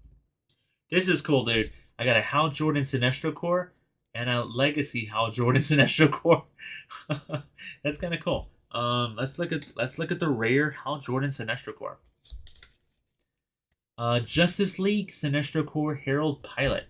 This isn't the one from no. Okay. I thought maybe it could be Injustice for a second. Perplex, when he uses it, the target opposing character after resolutions, he may knock back that character. Interesting. 50 points. He's a rare. 50 points for hypersonic, precision, toughness, outwit. And then bounces on to charge, in-cap, super senses. Oof. The perplex helps a little bit. I'll give you that. I feel like he's just kind of missing something. He's a rare, but he just feels kind of missing something for 50 points. You know, like, we've had some other rares, and I'm like she's, what, 15 points? No, she's 5. Jade is 5 points more. And I'm so much happier with her doll. Hal Jordan's 5 points less and just kind of meh. I don't know. Hypersonic isn't bad. I'm not saying it's not, you know, I don't know. Anyways, Parallax. This is the dude from War of Light, dude. Heck yeah, dude. 150 points. Ooh, okay, yeah. Coast City, Green Lantern Corps, Sinestro Corps, Cosmic Herald. Traded. Opposing characters that can use a yellow standard power modify their combat values -1, including yellow standard powers granted by special powers or other effects. That's cool. He starts out running shot, pulse wave, impervious, prob. Bounces onto phasing, some kind of special power, toughness, prob, and then bounces onto hypersonic, RCE. He has another trait. Perplex. When a friendly character uses Perplex to target an opposing character, after resolutions, choose a combat value. Parallax modifies the chosen combat value +1 until your next turn. What? When a friendly character uses Perplex to target an opposing character. Okay, so when one of his allies, including himself, perplexes down an opposing character, Parallax can then choose a combat value to modify on himself until your next turn. Interesting. So he can perplex down their defense and boost up his attack by 1 if you wanted to. So it'd be like almost like a -2 kind of. But I like it says when a friendly character does it. That means if you had multiple people on your team perplexing, he could probably continue to boost for each perplex, as long as they were all perplexing opposing characters.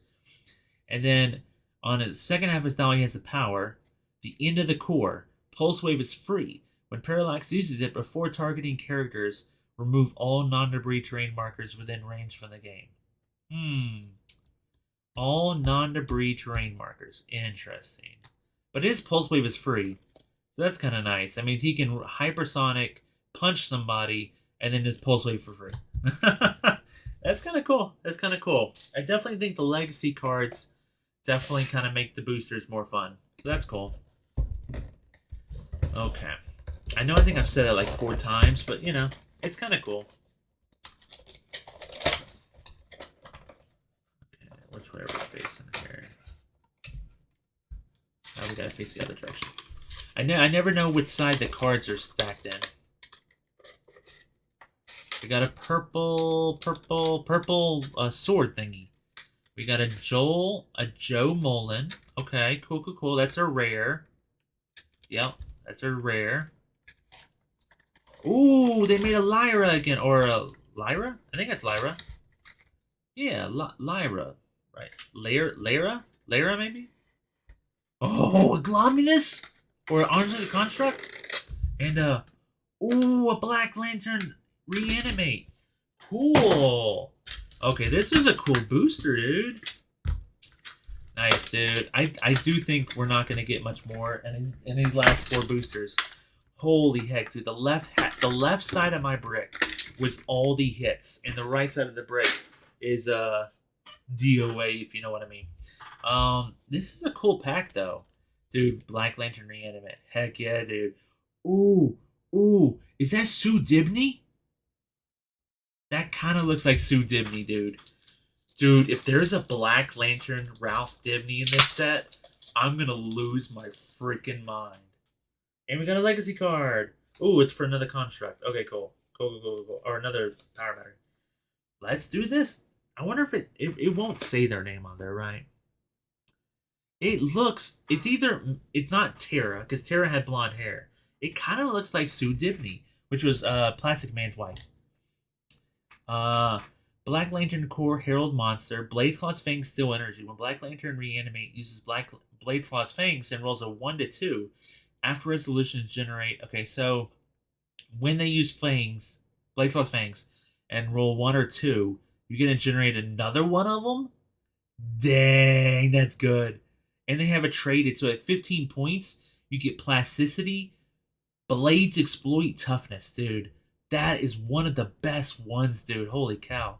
And then for 40 points, charge with the blades and the quake and invulnerability and shape change. Wow. I really like that. That's pretty good, dude. I really like that one. That's a cool costume too. That's a cool costume. And then let's do, is it, I said Lyra, but it could be Lyra. Might be Lyra. She was also in Warlight. She was a Green Lantern, Red Lantern, I believe. Red Lantern Core Herald Martial Artist Warrior with Blood and Rage, Poison, but deals damage even if moves or places turn. That's good. 75 points is a lot. Holy cow. Blaze Claw's Fangs, but may use it while targeting multiple characters and rolls a separate d6 for each hit character. Okay. She has 3 targets. That's really, really cool. So she can charge up and then hit all 3 targets of Blaze Claw's Fangs with Battle Fury. That's cool. And then do D6, D6, D6. And she gets Flurry in the middle of her dial. That means she can do it again. Oh, wow. That's interesting. She's a little front-loaded, but, you know, not horrible. What's also cool is she can do it after moving. So she could charge up, Blades Clogs everybody, and then poison everybody. And that's kind of cool. Let's see what the sword does. The sword does the same thing as the other sword, but it's purple. That's cool. So we got a white and a purple sword. Yeah, I think that's right. So we've gotten the bat, the chain, and the sword construct. Okay, cool though. Orange Lantern Construct, aka Glomunus or Glomulus or whatever his name is. Little. This is cool. I love this. 15 point, 40 point for all characters to trait when he or an adjacent friendly character KOs a thing. Okay, yeah, you know the trait. Either when he KOs a piece or an adjacent friendly character with Orange Lantern Core keyword KOs a piece that's adjacent. Generate 1/1 15 point setting. 15 point setting, sidestep, poison, toughness, shape change. Not bad. Not bad for 15 points, absolutely. And then, because you can KO an opposing character with poison and then generate another one of them. And that's kind of cool. Because it doesn't say with an attack. You don't have to KO him with an attack. You can just KO him with poison. And then for 40 points, just the same exact thing. I think this is one you almost never play for 40 points.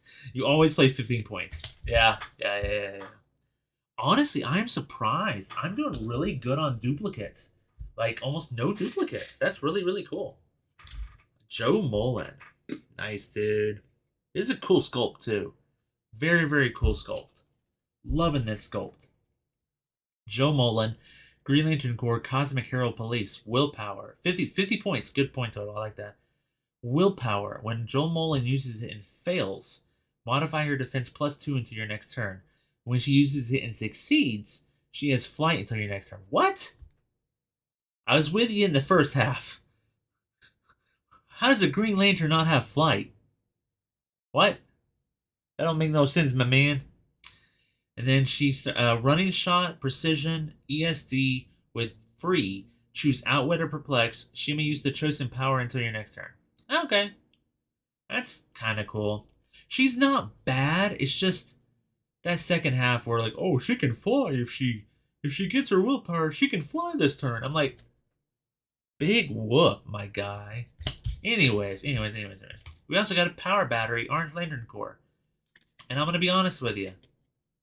I don't want to read all those powers. But yay!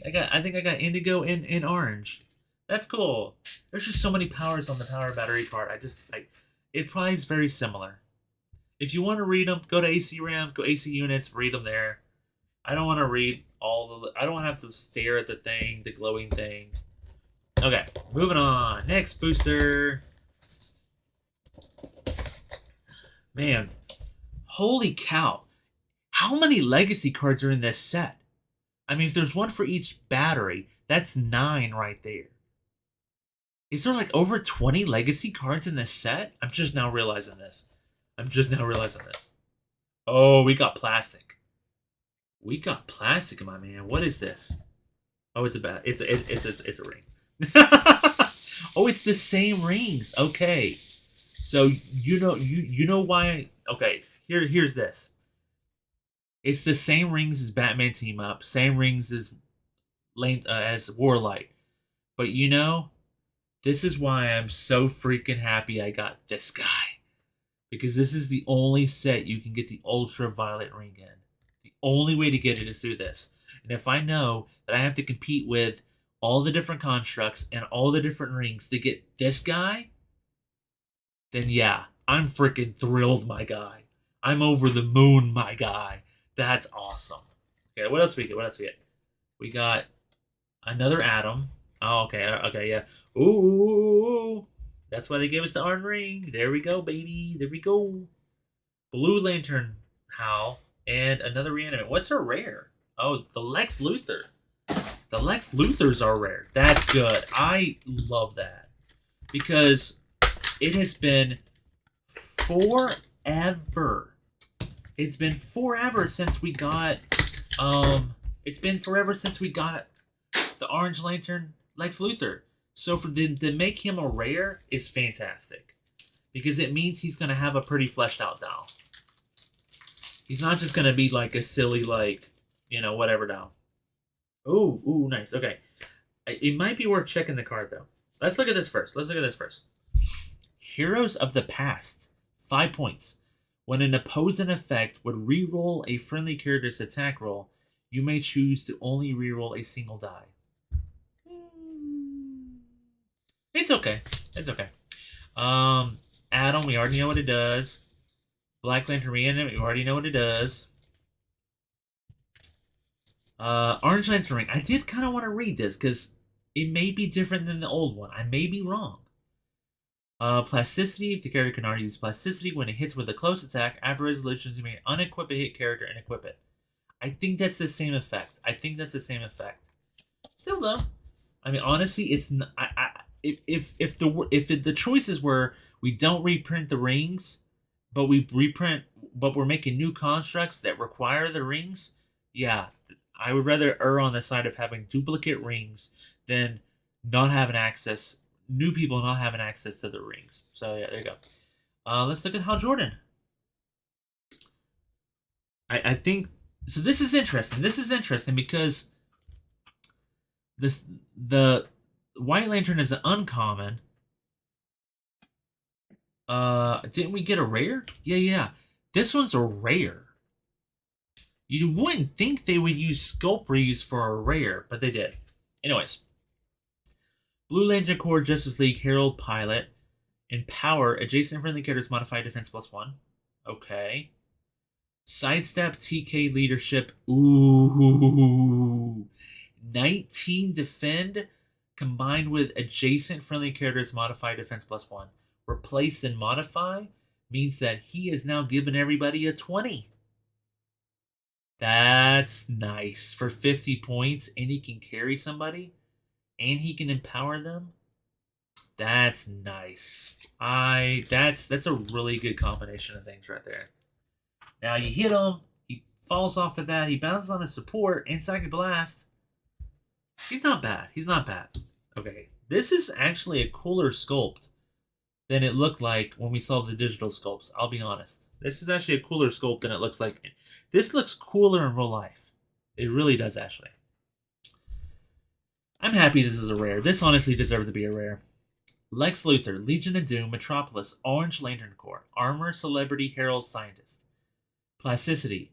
When a friendly opposing character within range line of fire, he has a 5 range, uses probability control, Lex Luthor may reroll the roll they reroll.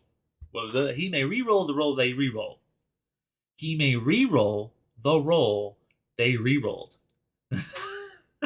Okay. Lex Luthor. So basically, he has plasticity. one way you could do this. He has plasticity. He gets adjacent to somebody. He locks them down and says, you can only break away on a 6. They roll for their breakaway. They get a 4. They prob it. They get the 6. And then he goes, yeah, re-roll it. No! Lex Luthor may be equipped with 2 equipment. Armor. Armor is a good keyword, maybe. Scientist hair. He has okay keyword generic. I'm just thinking off the top of my head. One is the ring. I mean, absolutely give him the ring, right? But then he could be equipped with another. That's cool. 60 points. Ooh, I like this. So his high point setting is charge, poison, perplex, and a defense power. But his mid setting starts out with running shot, invulnerability, shape change, and an attack power. So if you go to the close combat route, you get Impervious Mastermind. If you go the running shot route, you get Psychic Blast. He can use all improved targeting and movement abilities that opposing characters can use. That is funky as hell. I would love to play him for 60 points. Yep. Love it. But I will say, oh, this is cool. So he already has plasticity. This says if you already have plasticity, when you hit with a close attack, you may unequip a hit character and equip the equipment. So yeah, he starts out the game with Orange Lantern Core, and then he punches somebody. Yeah, it has to be a close attack, so it doesn't really work with the range attack, his lower setting. But his top point setting, he could start out the game with an Orange Lantern Ring, charge out there, punch somebody, and steal their equipment. That's kind of cool. That is kind of cool. We got 3 more boosters in this guy. I will say this. Part of me was like, maybe we'll get something more. But I will say, like, everything being in the first 4 boosters and then going through, like, or first 5 boosters or whatever, and then going through, like, 7 boosters of just rares is a little bit defeating. I hope not all the bricks are like that. Yeah. Okay, let's see what we get. Hey, yeah. What's that? Okay. We got a yellow sword. Oh, I know of this guy. I don't remember his name. He has some alien name. But that is so cool. I don't think they've ever made this guy before. A White Lantern Cowl. No, we didn't have him. I didn't think about it when I was... Well, I thought all the White Lanterns were going to be chases. I was like, I didn't think they were going to reuse it. Dude, I hope there's not 8 Cowls in this set, dude. Ooh, there's Ganthet.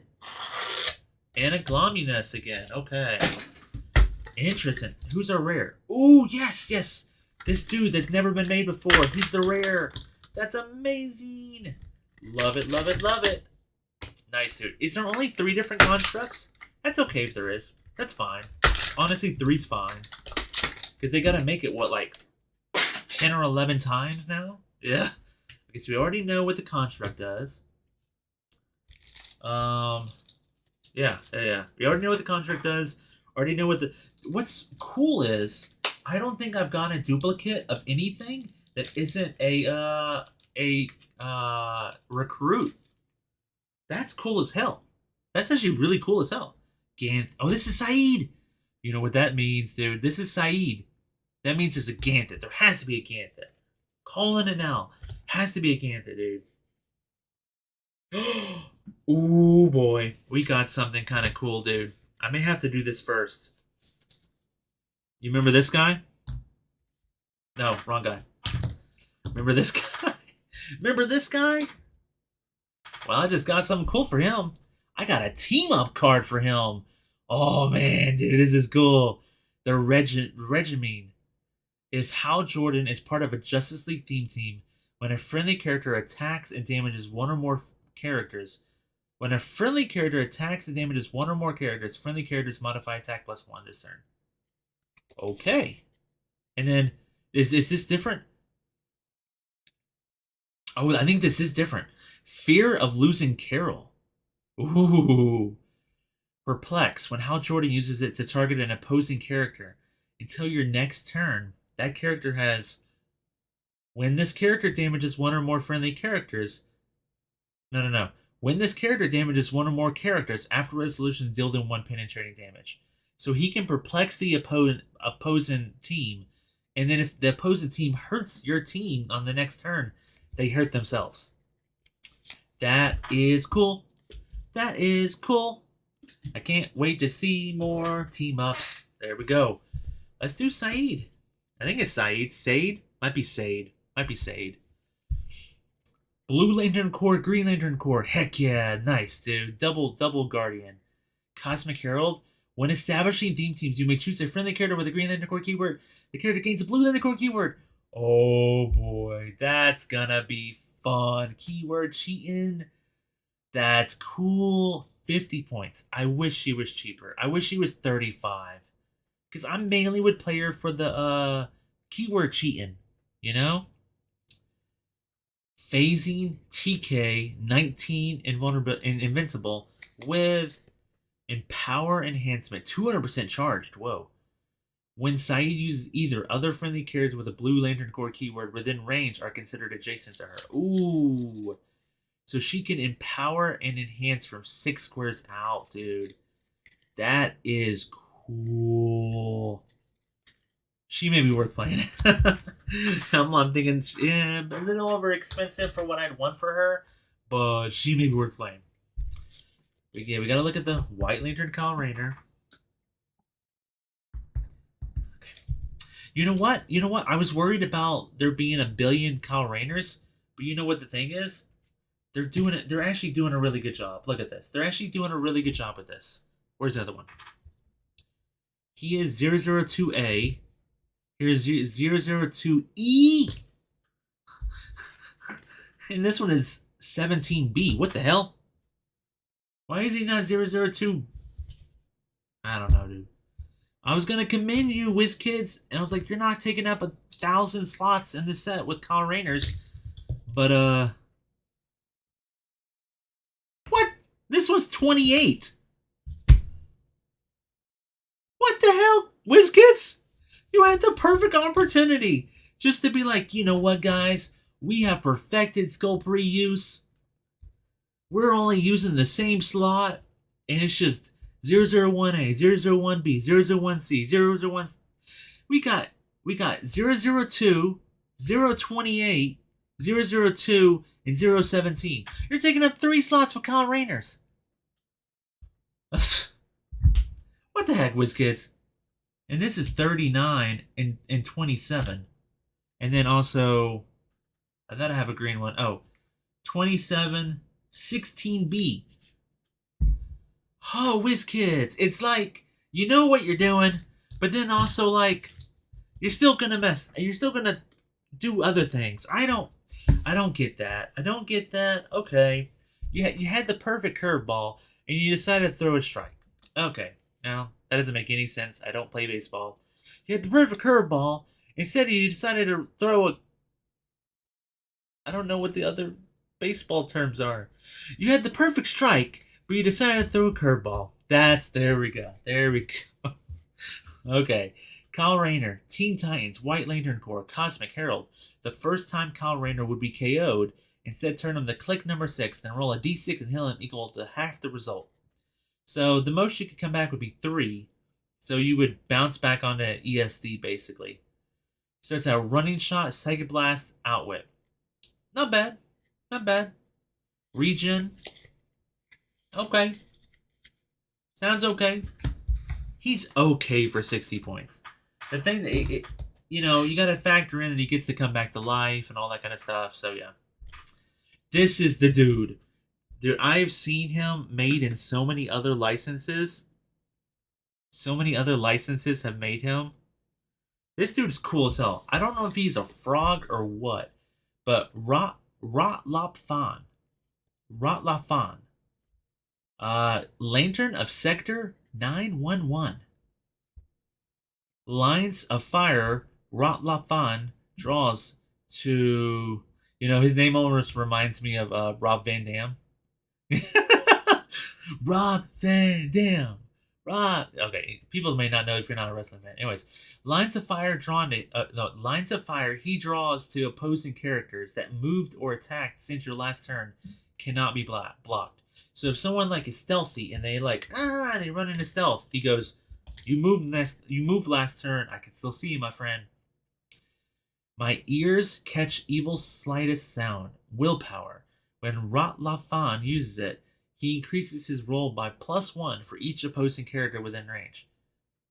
So, he has a 5 range. So, I mean, he's probably going to hit his willpower if he has a lot of opposing characters next to him. Anything else? Okay. He is running shot, RCE, so he's 12 for 4. Then he bounces on a phasing prob, Then he bounces on to charge, prob. That's good too, honestly. His beginning and end of his knowledge really good, honestly. That's cool. For 75 points. I thought for a second he was 50, and I was going to say, that's really cool. 75 points is a little bit much for him. Honestly, I would say that's a 60-point dial. It's a 60-point dial to me. Okay, we got 2 more boosters left. Then I'll probably take a break, eat some food, and come back. And it's almost 2 hours for this first brick. Because I love this stuff. I love taking my time. I gotta eat me something. Yeah. Ooh. Ah, yes. We got the indigo ring. Okay, so we got 3 rings in this brick. For the people wondering at home, we got 3 rings in this brick. Oh, Sandman! That's cool. Who the hell? I don't know. Who are you? What? Who? Gambler? Who is Gambler? A dolphin? This is a wild booster pack. This is a wild booster pack, my friend. We got a random dolphin. Is this Beast Boy? I think it's just Dolphin, my guy. I think it's just Dolphin. But we got Sandman. That's cool. That's cool. I was kind of hoping for more JSA pieces, to be perfectly honest. You know? This is our rare, too. Our rare is the Gambler. Who the heck is the Gambler, dude? We got a team up. That's kind of cool. We got a team up. Indigo Tribe Ring. I think it does the same exact thing. They can use support if they can already do it. Increase, yeah. Okay, Indigo Tribe Ring does the same exact thing. I guess. Space Dolphin? We got a Space Dolphin, folks. Click, click, clicky, click. Flight. Space Dolphin considers friendly characters within range as adjacent if they can use a team ability Space Dolphin can use. So he wildcards to their team ability, then he considers them within 4 squares to be adjacent. Okay, interesting. But that also means maybe when he moves, he can pick them up from 4 squares away. That's kind of cool. Defend super senses, and he has empower, so he can empower from 3 squares away. That's cool. Honestly, dude, Space Dolphin rocks. I hate to say this, dude. Space Dolphin, 18 defend, TK, empower, and he can do all that from 4 squares away if he has your team ability. Dude, this guy's a great piece. What the heck? How does Space Dolphin deserve a dial like this? Okay, Space Dolphin, you rock. You're fantastic, my guy. You are fan-freaking-tastic. Sandman. Yeah, boy. Classic JSA. 35 points. A simpler time. Black Lantern Corps? Oh, that's cool as heck, dude. Black Lantern Corps, Justice Society, Detective, Martial Artist, Past Scientist. Ooh, keywords. Nice. Starts out Sidestep, Poison, Comet Reflexes, Prop. Fine. Once per turn, when he shares his defense with someone, after resolutions, you may choose that this turn that character can use stealth. Okay, does he have like a free smoke cloud? Yes! Called that. I was like, where's the smoke for this dude? He has traded stealth. Smoke cloud as free. When Sandman attacks, he may instead target all opposing characters occupying squares with smoke markers he generated regardless of range, line of fire, or adjacency. If he does, hit characters are given an action token instead of normal damage. That is cool, dude. I love this piece. 35 points. Kind of wish he was 30 points. But, dude, poison, comet reflexes. He's always going to be in stealth because he has free smoke cloud. Oh, dude, this is neat. I love this. That's a great Sandman. I'm going to play the heck out of that guy. I hope there is a super rare and maybe a chase JSA just to like make this team a little bit stronger, because right now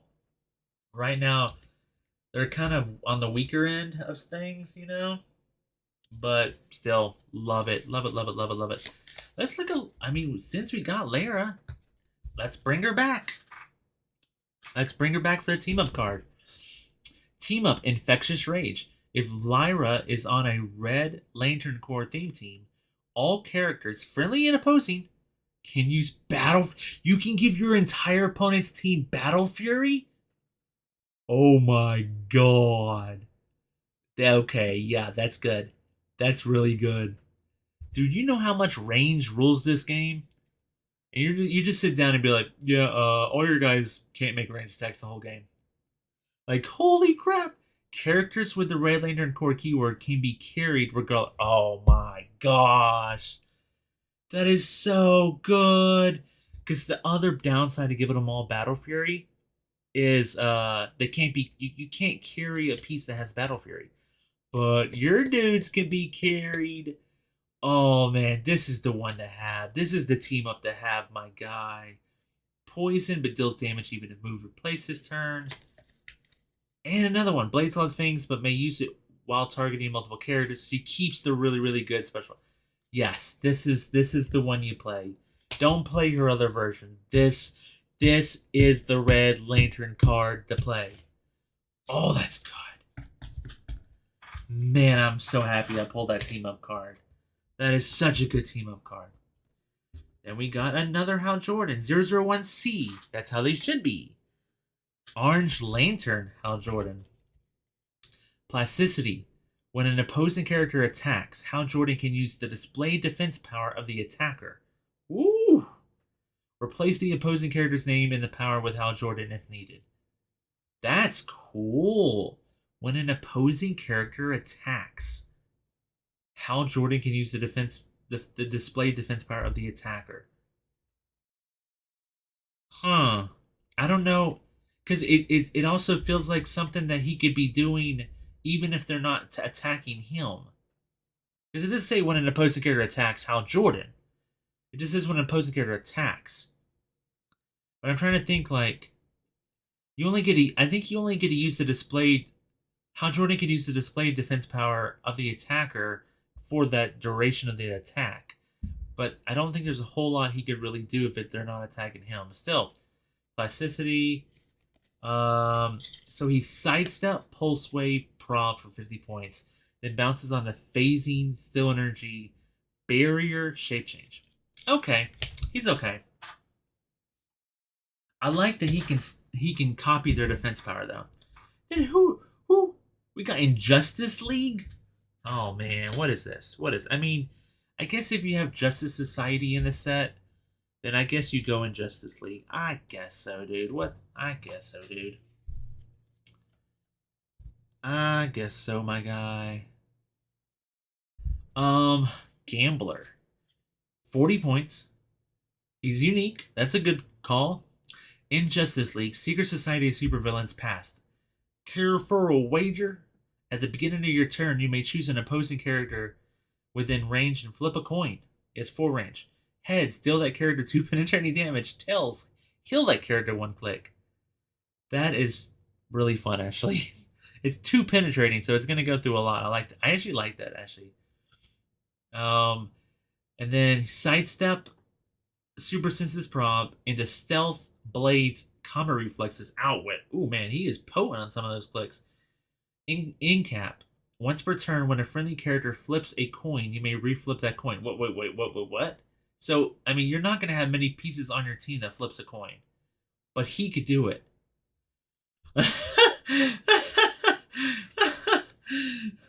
So he can, at the beginning of your turn, you may choose an opposing character within 4 squares and flip a coin. And then once per turn, you can reflip it. That's funny. That means you have a it's not a 50-50 chance. You have a 75% chance to deal them 2 penetrating damage. That is fun. Oh man, I don't like it being in the set, but it is a fun piece to play. I like it. For 40 points, that's pretty cheap. It's the last booster of this set. I mean, of this brick. Then I'm gonna go eat something and open another brick. Oh man, dude. Here we go. I mean, okay. Yes, everything I pulled that was good was in the first 5 boosters from the left. I get that. I will still say I have enjoyed opening the other boosters. There's been constructs, there's been rings, there's been legacy cards, there's been team up cards, there's been one-shot cards. I mean, I think also this set's going to be ridiculous to collect everything first, but also look, I have a brick. The only duplicates I got were recruits. I got 2 yellow, 2 green, 2 black, 2 orange. Is there not a Blue Lantern recruit? Huh. I don't know. And I got 1 red. Well, I haven't opened my last booster. Might be another in there. Probably is. Oh, it's upside down. Oh, we got our boy. We got our boy. We got another chain, an orange chain. That's cool. But look at this. Yay! Green Lantern Spectre. Woohoo! And we got...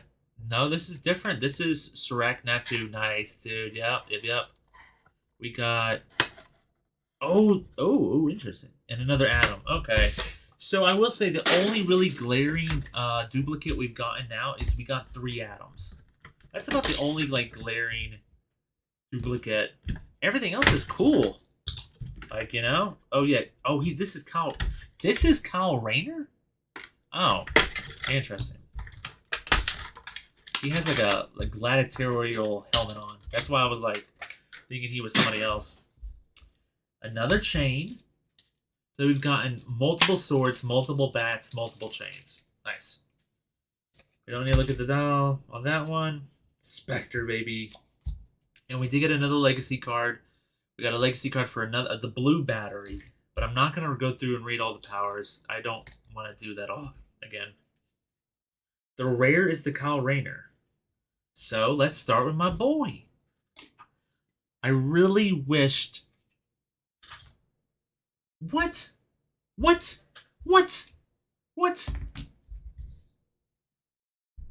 common is 009.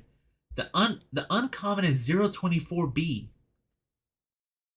Is there going to be a red Lantern Spectre? Huh. Well, I was kind of hoping Spectre would be stronger than a common, but let's see what he does. Whoo boy, 125 points. Okay. 30. Let's start at 30-point setting. 30-point setting, TK prob. Okay. Once per turn, for all characters, when you use the JSA to replace the defense value, you may choose that this turn the character can use Mystic. That's actually really nice. Because you share the defense and be like, guess what? Now I got Mystics. Oh, no special powers. Okay. This is cool. Honestly, would not be a bad like new player friendly piece because has 1 trait and no special powers. That's cool. 125 points, running shot precision prob, bounces onto running shot pulse wave shape change, bounces onto sidestep, precision, super senses RCE.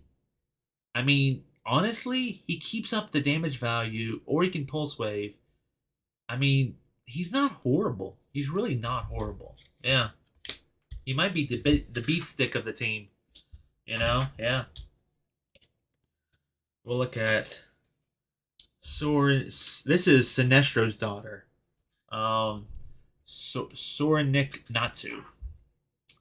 Green Lantern Corps, Sinestro Corps, Cosmic Herald, Ruler Scientist. Fear of my father.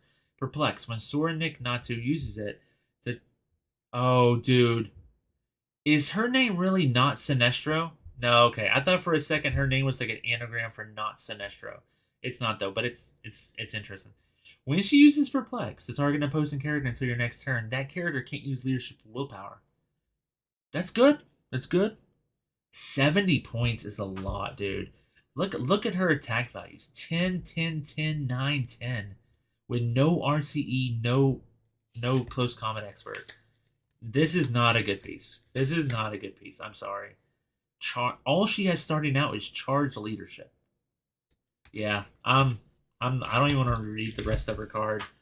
That's not a very good feast. That's my first like dud in the set. Like maybe if the opponent is stupid enough to knock her onto running shot, uh, psychic blast, but even then she's only doing 2 damage and she only has a 10 attack. Like ugh, I hate when they give pieces perplex and be like, yeah, you're gonna have to perplex your attack the whole game, otherwise you're never gonna hit. Like that's like a waste of it, you know? Okay, Kyle Rayner, here we go. The rare Kyle Rayner. Yeah, I mean, there seems to be a lot of pieces in the set, but at the same exact time, like I hate to see like I don't know. I hate to see Kyle Rayner and Hal Jordan take up a common and uncommon and a rare slot. I just kind of hate that. Anyways, Justice League. Ooh, he has Justice League keyword. That's cool. Did all the Kyle Rayners have Justice League? They did. Okay, there you go. Red Lantern Corps, Teen Titans, Brute, Herald, Monster. Poison. When he uses it, he may instead roll a d6 and deal damage to each adjacent opposing character equal to half the result. Ooh, on a 5 or a 6. 1/3 of the time, he will deal 3 damage for his poison. That's crazy. And then he has Charge, Super Strength, bounces onto Flurry, Exploit, bounces on the Flurry Blades Exploit, then bounces on just Flurry Blades. Not bad. Not bad for 60 points. I don't hate him. Okay. So we're reaching the halfway point. We're 2 hours and 7 minutes into this video. I'm going to take a break. I hope you take a break. We got Indigo Ring, Orange Ring, Ultraviolet Ring. Our chase was Umbrax. Our super rares were Kingdom Come Alan Scott. Super rare was Mongol. Super rare was Superboy Prime. Our Prime, I guess he is a Prime, is Kilowog. Rare Kilowog. Lots of cool team ups. Lots of cool one shots. Legacy cards for the Indigo or for the Blue Lantern battery, for the Violet battery, and for the Orange battery, I think. Yeah, cool stuff. Okay, I'm gonna go take a break. I'll see you back for the second half. And we're back! Back for part 2 for Lantern Legacy. Second brick unboxing for this case. These were our big pulls from the first case. We got Prime Kilowog, Super Rare Mongol, Super Rare Alan Scott, and Super Rare Superboy Prime, chase being Umbrax from the Ultraviolet thing. We got Ultraviolet Core. We got 12 more boosters to get through. I'm hoping that the good stuff is spaced out more. The last brick, everything good was in the first left-sided 5-figure boosters. But we're gonna see. We're probably gonna get more duplicates, but also, you know, the first brick didn't have a lot of duplicates in it, so that's good. Let's see what we get. Let's see what we get. Oh, gotta go this way. Ooh, that's new. We didn't have this construct before. That's new. That's cool, cool, cool, cool, cool. Cool, cool, cool, cool. Oh, is that Gnort? No flipping way. Okay, okay. Whoa! Is he a super rare? He's a rare! Gnort! Maganai! Oh man. Oh man, that's cool. That's cool, that's cool, that's cool, that's cool, that's cool. Ooh, Ganthet! Interesting. Cool, I'm happy we pulled the Ganthet. So, Ganthet is opposite. Okay, I see. Because we pulled Sade in our first brick. So, it's cool to pull that person. We already know what that guy does. Let's see. We already know. And we already know what Despotellus does. We got Despotellus in the last thing. Okay, cool. Let's look. We did not pull a single one of this. We did not pull a single one of this in our first brick. This is the sound wave object. Ultraviolet, boom, knockback, power, knock back all adjacent opposing characters regardless of size. Wow. Okay, and knockback nowadays is guaranteed 3 knockback. Um, but he can also just attack somebody and he has knockback if he wants to. Toughness, it's interesting. Interesting stuff. Interesting stuff. There's probably going to be one of those at every color. So yeah. Let's look at Ganthet. Let's look at Mr. Ganthet. Let's see. Blue Lantern Corps, Green Lantern Corps. Perfect. Nice. Cosmic Herald. 70-45. When establishing theme teams, you may choose a friendly character. This game, that character has the Green Lantern Corps keyword and the team ability. Oh, dude. You know what's so cool? Was it Sade that had this if you have Green Lantern keyword, she can give you Blue Lantern keyword? Was that how that worked? Oh man, you could make anybody a Green Lantern and then make them a Blue Lantern. And he's 45 points. I think Sade was like 50, for that. He's sidestep, precision strike, invulnerability. I don't know if I'd want 70 points for that. I mean, maybe if he had like a really long range or something. I definitely think 45 points, and then you bounce him on an RCE on the second half, so he's going 11 for 4. Yeah, that's pretty decent. Honestly, that is pretty decent. But I'm happy they made him to go with his wife. Dude, freaking Gnort. Dude, it's been... I don't think he's ever had a carded version before.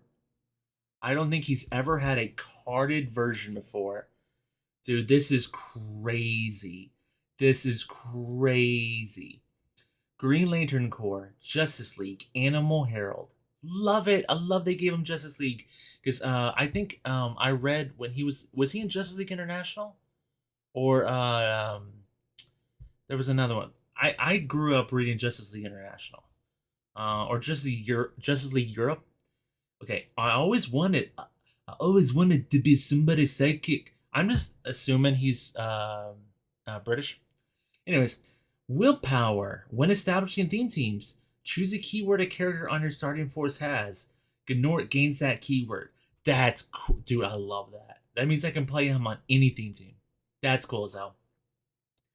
The Corps has laws against transdimensional... Oh, wait. The Corps has laws against transdimensional portals. When an opposing character is placed within 4 squares of Gnort, after resolutions, give that character an action token. Okay, not bad. He's 40 points. That's good. You don't want him to be too expensive. He has Force Blast, Special Attack Power, Barrier, and Enhancement. What does he have for his thing? Ring-a-ding. At the beginning of your turn, roll a d6. Gnort can use the resultant effect until your next turn. 1 to 3, opposing characters within range modify attack -1. Or 4, 5, or 6, Gnort and adjacent friendly characters can use EST. Ooh, that's cool, dude. It's either they modify their attack -1, or all your guys get a +2 to your defense. That's really cool. Man, I'm so happy they made this guy. That's so freaking cool, dude. Yeah, my man. Let's see. Does it say where he's from? Larfleeze number 10. Wow, he was in 2014. Didn't realize that. And then we got a legacy card for the Flash and Green Lantern from Brave and the Bold? What the hell? 75 points. Central City, Coast City, Green Lantern Corps, Justice League, Police Speedster. Willpower. Modify the Flash and Green Lantern's attack +1 for each character that missed this turn. He starts out with Charge. Charge once per turn when the Flash and Green Lantern misses after resolutions, they may make an attack. Okay. With Toughness and 4 damage. Keeps the charge going. His attack value is really low. Yeah. Thankfully, he has that thing built in. If he misses, he can make another attack. And then he bounces onto phasing with that attack power, with invulnerability and probability control. When the Flash and Green Lantern attacks, replace their attack value with their speed value. Oh, crap. So now they get a 12 attack at the middle of the dial? Okay, yeah. They were definitely like, this piece is really old. This piece was one of the first pieces I collected back in 2009. So yeah, this piece is like 16 years old. So yeah, they have to do some modifications. Not only do they give him a way to re-roll it, not only do they give them probability control to re-roll it, but then they also change his defense to 12. I mean, change his attack to 12. Like, yeah. And then he gets a speed power. Oh, okay, yeah. And the last few clicks, he's hypersonic but don't have range. But he ain't gonna hit nothing with an attack. Yeah, he don't have the bounce thing or he doesn't have the reroll or the prop or anything at the last 3 clicks. It's interesting. Again, thank you WizKids. Again, thank you WizKids for putting legacy cards in every pack. I mean, like, it honestly makes me buying sealed feel that much more worthwhile doing, because I know I'm getting these legacy cards this way instead of having to go on eBay and be like, man, $40-$50 for a this thing's really heavy. There's something in this. There is something in this. Like, I don't like going to eBay as my only real source to getting legacy cards. You know? I just don't like it. You know, I love them being in boosters. Please continue doing this. Please, please, please, please, please. Okay, we got a bat. Ooh, we got orange bat. Got Jay Garrick, my boy. I don't know what rarity he is, but he looks cool. Was he the heavy one? Maybe. A dolphin, which are actually surprisingly really good pieces. Black Lantern Hal. Okay, cool. So was Jay Garrick's a super rare. Heck. Oh, how the hell did I get him out? There we go. He's a super rare, my guy. Holy heck. Now, again, I'm probably not going to read over some of these pieces. If you just skipped here and you're like, why isn't he reading over some of these pieces? It's because I pulled the Space Dolphin in the first brick, and it's really freaking good. And also, like, a lot of the constructs, they do the same exact thing regardless of what color they are. So, yeah. But we got 2 we can look at here.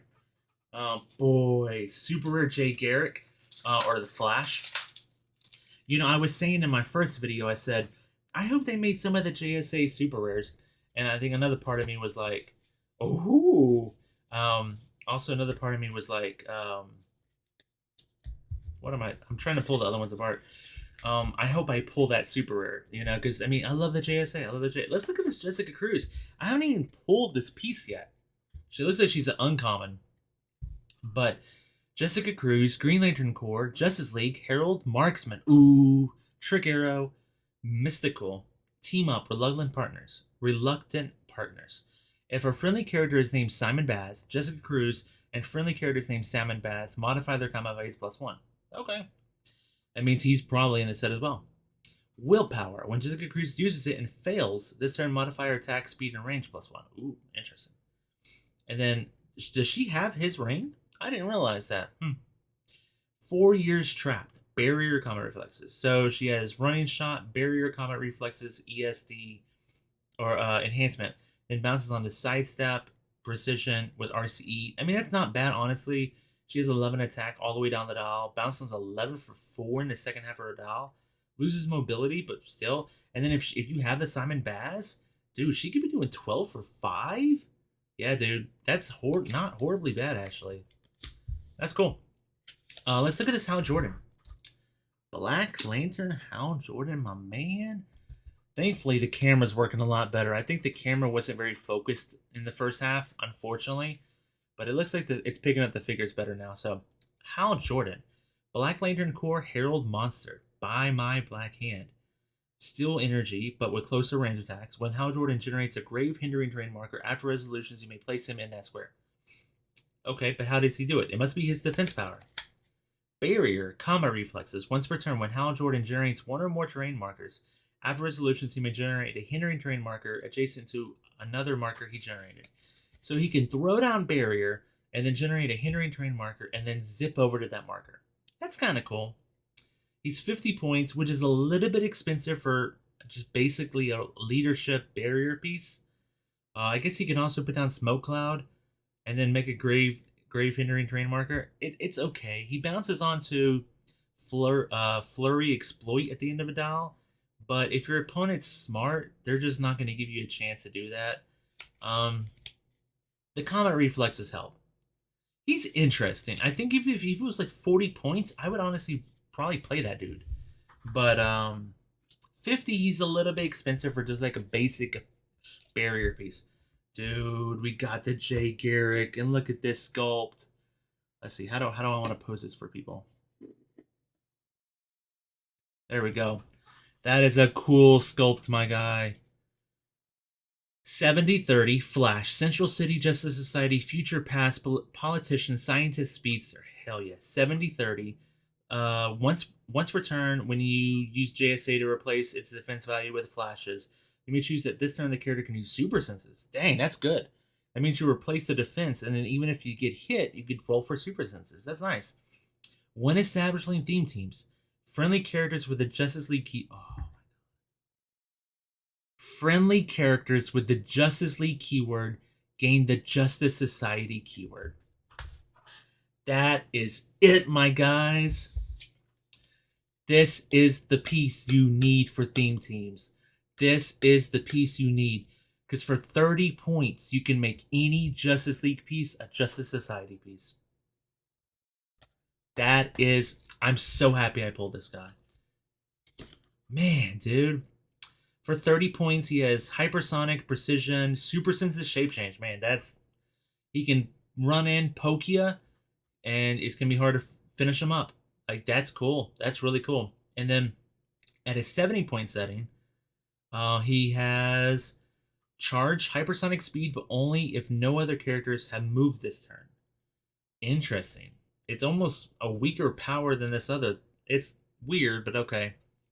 Also Precision, but 12 attack with Prob and 19 Super Senses. Wow. I'm so happy I pulled that guy, dude. Heck yeah, dude. To pull him and Alan Scott, dude. Heck yeah, my guy. Heck yeah, my guy. Heck yeah, my guy. That's what I'm talking about. And so out of the first two boosters, pulled a rare Gnort and a super rare Flash. Okay, that's what we're talking about. Loving those pieces, dude. Loving them. Gnort is what I really wanted to see in this set. That's the type of pieces I really wanted to see in the set, you know? I think we could have lived without Mongol, but Gnort was like, yes. Looks like we got a pink sword. Another Sandman. Sinestro Cow looks like. Oh, we got a duplicate rare. Oh, man. And what makes it worse is he's unique. I can't even play two of the guy. But I will say, the Gambler is a very fun piece. So I'll probably just give that away to somebody. Give that away. Give it away, give it away, give it away now. Okay, anyways. We already got Sandman. I think we already looked at the Sinestro Kyle Rayner. The whole booster is duplicate. Yeah, whole booster duplicate. It is what it is. But I see something. I see this Red Lantern battery. I didn't have that in the first brick. Not one of the ones I pulled. Like I said last video, there is so much powers on those cards, and they're so small numbers. And if you want to read what the power batteries do, they almost all cost 40 points, right? 40 points. And basically they use an ability and it damages them. And then as they go down click numbers, their range increases and they get new powers that can affect people from range. It's kind of what that is, you know. It's interesting. I don't know if people are really gonna spend 40 points on one though. I don't know, my guy. I don't know. I'm kind of skeptical about that. People like their free possession stuff, like with the Herald Gods and stuff. I don't know about a 40-point battery. Okay, that's what we get. Ooh, we got a ring. We got the blue ring. Okay, so no duplicate rings yet. No duplicate rings. Ooh, there's our prime. I think. Maybe? We got a Red Lantern Lyra, or Lara. And now we got a Green Lantern Lara. We got Dog, Jade. Okay, so yeah, we're getting a lot of duplicates now. Duplicate rare. Okay, so yeah, another duplicate rare. Man, I don't like that. I don't like that as much. That's back-to-back duplicate rares in a sealed case. You know, I mean, we're getting more boosters in a case. I give you that, but it also does suck because you know you're only going to get so many rares in a case. I already know what Batman does. Ooh, that's a new one. Dog, Lara, Jade, and the Blue Lantern. Nice. So we will look at. I guess we'll look at her first. We got the Red Lantern one last time, and now we got the green one, and it doesn't look to be a prime. It's just the B version, I think. Yeah. Lara, Green Lantern Corps, Lost Lanterns. Whew, that keyword. Herald, Martial Artist, Warrior, Willpower. Modify Lara's attack +1 for each character that used Willpower and succeeded this turn. When Lara attacks, opposing characters can't use super senses. And she's charged with RCE. Ooh, Range Combat Expert. That's kind of weird. Then she bounces on to Sidestep with Close Combat Expert. Then she bounces on to Flurry with Range Combat Expert and Energy Explosion. I mean, she's 11 for 4. I mean, that's not bad. 11 for 4 with Psychic Blast. I mean, that's not bad. I mean, it's just a little weird. It's a little weird. This is cool. This is one I think I actually maybe recommended this for my during my prediction video for Lantern Legacy. Miri Riem, Star Sapphire's Herald, 80 points. Ooh, yeah, I think they could have done a lot cheaper for her. Power, once per game, generate a friendly character from your KO area on their last non-KO click. This game, that character has Mystics, can't be healed or replaced, and is immediately removed from the game without being scored if they take damage. But it's like a once per game thing. I mean, maybe it's worth it. And then she has shape change support. That's all she has. Ooh, 80 points for that. I don't know about that, dude.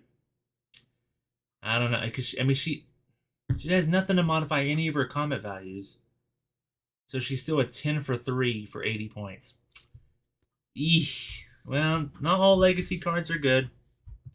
Not all legacy cards are good, but what's good is we're getting legacy cards in boosters, meaning that how bad would it have felt if you bought a brick, you saved up all your money and you bought a brick and you pulled that as your one legacy card. And that's why they're good. They're in boosters, you know, because I know I'm getting like another 12 legacy cards before I'm done, you know? Yeah. So, good. Good.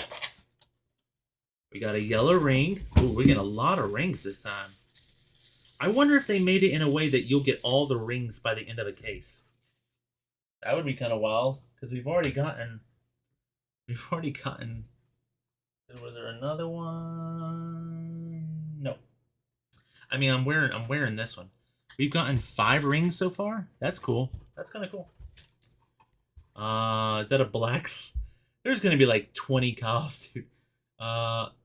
Okay. Yeah. Oh man, dude. That's another duplicate rare, dude.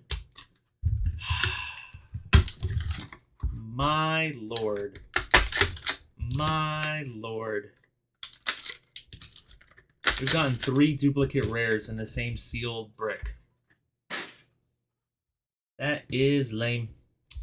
That is lame. That is lame. That is lame.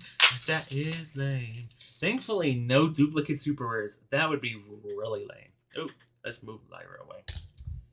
I guess we're going to look at Black Lantern Kyle Rayner. Yep. That's the only one. Oh, okay. We also got a legacy card. Oh, man. Thank the Lord for legacy cards, right? Kyle Rayner, Black Lantern Corps Herald Monster, Stealth. When he damages an opposing character after resolution, generate a grave terrain marker. Okay. A grave mistake. When Kyle Rayner attacks, before rolling the attack, KO any opposing bystanders within 4 squares that are occupying any grave terrain markers. That's a little okay. It's fine. It's kind of very situational. 60 points for Charge, Blades, Impervious, Shape Change. Bounces onto Plasticity, Steel Energy, Regen, and Exploit. Then bounces onto Charge, Steel Energy, Regen, and Exploit. It's not horrible for 60 points. And this is our Legacy card. This is one of the newest pieces. This is from Batman Team Up. This is Fatality. I love seeing this, honestly, because I mean I know this is going to be halfway decent because this is based off a relatively newer piece. Fatality in Justice League, Secret Society of Supervillains, Sinestro Corps, Star Sapphire's Warriors. I love there's 2 different Lantern Corps in there. That's cool. Love Conquers Hate. When Fatality uses Shape Change or Super Senses and succeeds, after resolutions, deal the attacker 1 penetrating damage. That's cool. That's cool. Love Endures. Mind Control. When Fatality uses it, she has 2 lightning bolts, and until your next turn, increase her Shape Change and Super Sense results by +1 when hit characters attack her. So she can mind control them, and then if they try to retaliate on their turn, she gets +1. Interesting. And then so for 80 points, she starts out with Charge, Blaze Claw's Fangs, Giant Reach 2. Once per turn, when Fatality makes a close attack and misses, after resolution, she may make a close attack targeting an opposing character that's adjacent to the original target, regardless of adjacency. So she can run up, charge, punch somebody, even if she misses, punch the person next to them. That's interesting.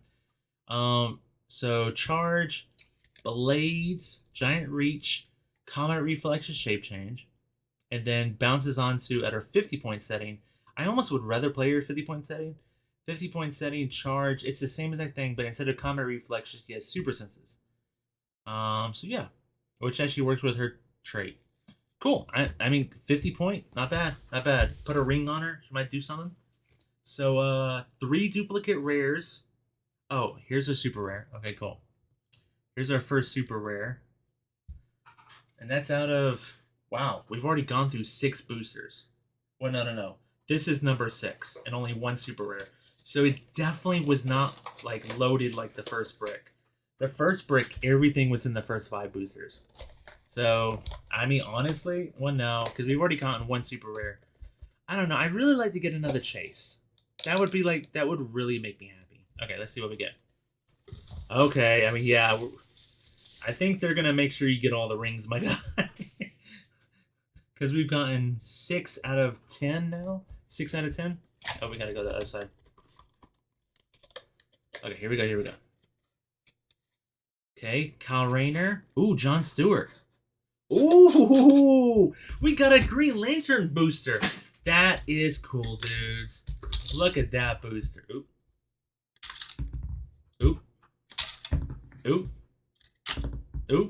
Look at that booster. And he has a speech bubble? Want to make something of it? That's cool. It's a Green Lantern booster. That's the first themed booster I've had. I almost pulled, I thought what was a Red Lantern booster in the first brick. But that is cool. That is cool. I think we've seen 2 of these guys. But we definitely have... Ooh, that's our other super rare, John Stewart. Ooh, you know what this means. He's an A, right? Yep, he's an A. I bet you so much money. The B is either... I'm thinking it's going to be the Ultraviolet John Stewart. And that's one piece I actually kind of wanted to pull, but... It don't get it all at the same time. Ooh, we got a cool legacy card too. Let's look at the legacy card before we start. Let's look at the legacy card. This is cool. Dexter! Is this also from Batman Team Up? Is it hard to... Does it say where it's from? I don't know. I'm guessing Batman Team Up. Yeah, I'm guessing Batman Team Up. That's cool. Love it. 30 points. Red Lantern Corps Animal Monster. Poison Shape Change. When Dexter uses Shape Change and fails, modify the attacker's attack by -X, where X is the Shape Change result. Oh, crap. That's good, dude. That means, so you get Shape Change on a 5 or a 6. But if he rolls like a 3 or a 4, you then modify their attack by -3. Holy cow, dude. And he has Comet Reflexes? That's cool. It starts out with Charge, Blades, Comet Reflexes. And then after he takes damage, he turns into Flurry, Sidestep, Blades. And then he bounces onto Flurry, Sidestep, Precision, Battle Fury, Close Combat Expert. When Dexter attacks, modify his attack and damage +1 if any targeted characters damaged a friendly character since your last turn. Whoo! That is a mean kitty. That is an awesome legacy card. Okay, let's look at this. Guy Gardner. You should be able to read his thing. That's awesome. Look at that. That's so cool. Guy Gardner, want to make something of it? Green Lantern Corps, Justice League, Brute, Herald, Warrior. Willpower, but succeeds on a 4, 5, or 6. Constructs generated by Guy Gardner have Justice League JLA team ability. That's cool. That's cool. I don't need a ring to kick your butt. He's probably saying this to Batman. Charge, Earthbound, Neutralize, Flurry. Oh, he gets that. Okay, let's see what else he gets. Okay, so he starts out Running Shot, Energy Explosion, RCE. So he's a 12 for 4. And that's okay for 75 points. Then he bounces on to Sidestep, Exploit Weakness, and Psychic Blast, but only 10 attack. That's not great. It's really kind of relying on that JLA team ability. You know, hopefully you've chosen something where it'll give you an extra boost that gets you up to the 11 attack. And then he bounces onto I don't need a ring to kick your butt. I wonder if this is gonna be Guy Gardner Warrior version. I don't know. Charge, Earthbound, Neutralize, Flurry. When this power is first revealed, if Guy Gardner is equipped, you may unequip him. If you do, Guy Gardner modifies his combat values +2 this game. Holy crap. That means he bounces onto here and he goes, I'm going to unequip that free ring I had equipped. And now I have let's see. Okay, it'd be 4, half to 2, +2. So it'd be a 4 charge, a 13 attack, a 19 defense, and a 4 damage. And with Flurry. That's really cool, Ashley. That's a really cool Guy Gardner, dude. That's awesome. Given we're probably only going to get one Guy Gardner, we could have gotten the Red Lantern Guy Gardner, but unless he isn't a. There you go. We're going to get the Red Lantern Guy Gardner. Yes, we are. And then John Stewart. Yeah. Green Lantern Corps, Justice League, Herald, Marksman, Trick Arrow, Police Soldier, 75 points. Willpower. When John Stewart uses it and succeeds, replace his range value with his click number +4 until your next turn. So if he's on his first, so he has a minimal 4. If he's on his first click and he gets willpower, his range goes up to 5. If he's like on his 4th click and he gets willpower, then his range goes to 8. 4 + 4. That's kind of cool. Invincible.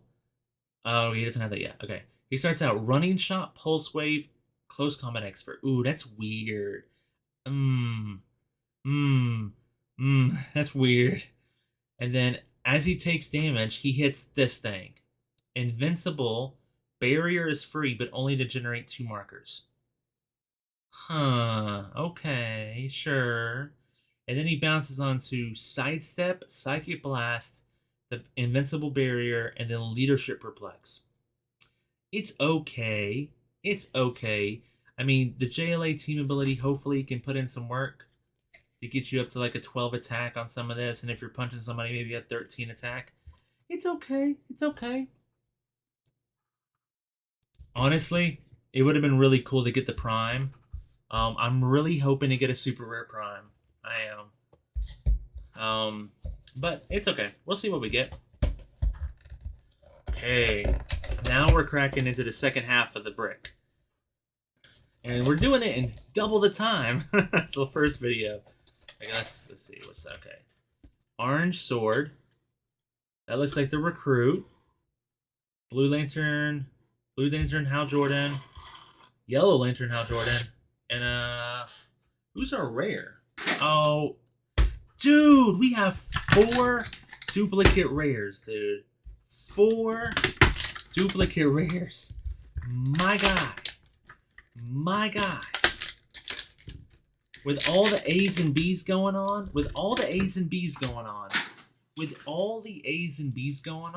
how do we end up with 4 duplicate rares? My guy.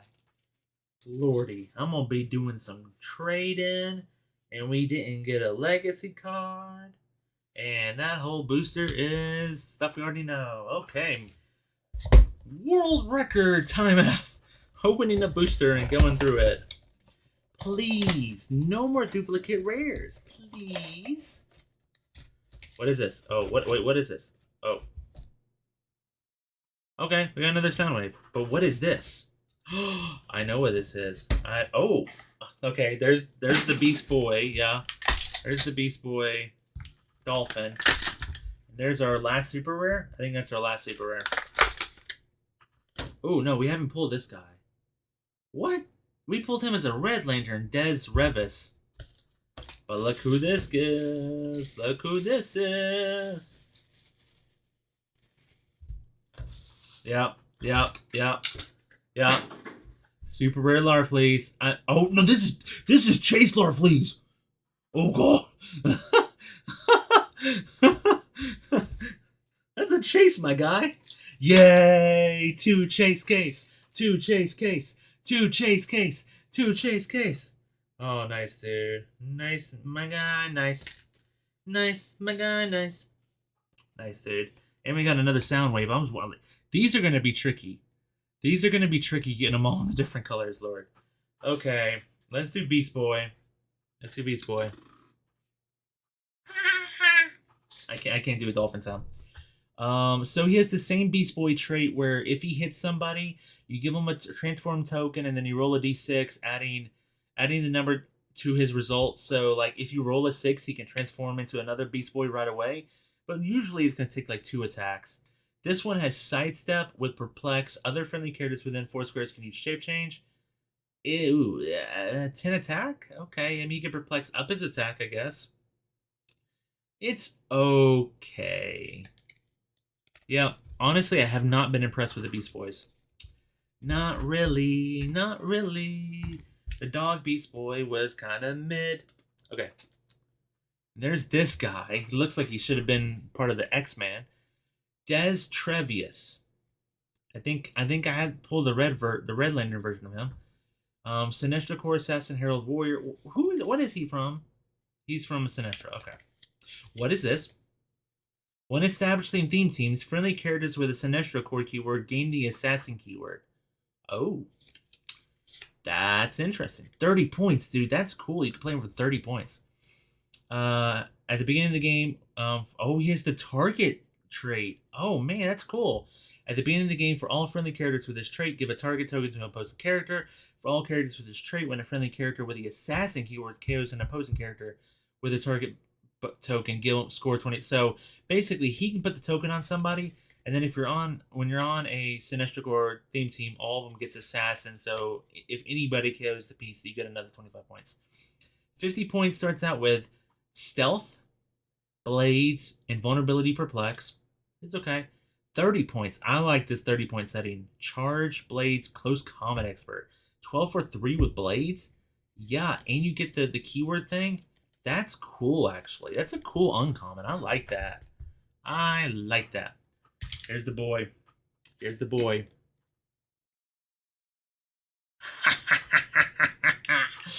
Larfleeze. The Chase Larfleeze. Larfleeze. New Guardians, Orange Lantern Corps, Cosmic Herald Monster. 260 points. Plasticity, Still Energy at the beginning of the game for each opposing character.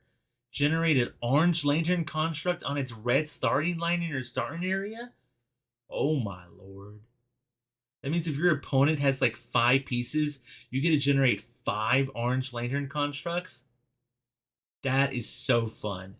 When Larfleeze would be equipped, you may instead destroy that equipment. Okay, yeah, that's what the Orange Lantern Ring does. Is basically gives you plasticity. If you already have plasticity, when you hit somebody with a close attack, you can take their equipment and equip it yourself. But this is saying when he would be equipped, you may instead destroy that equipment.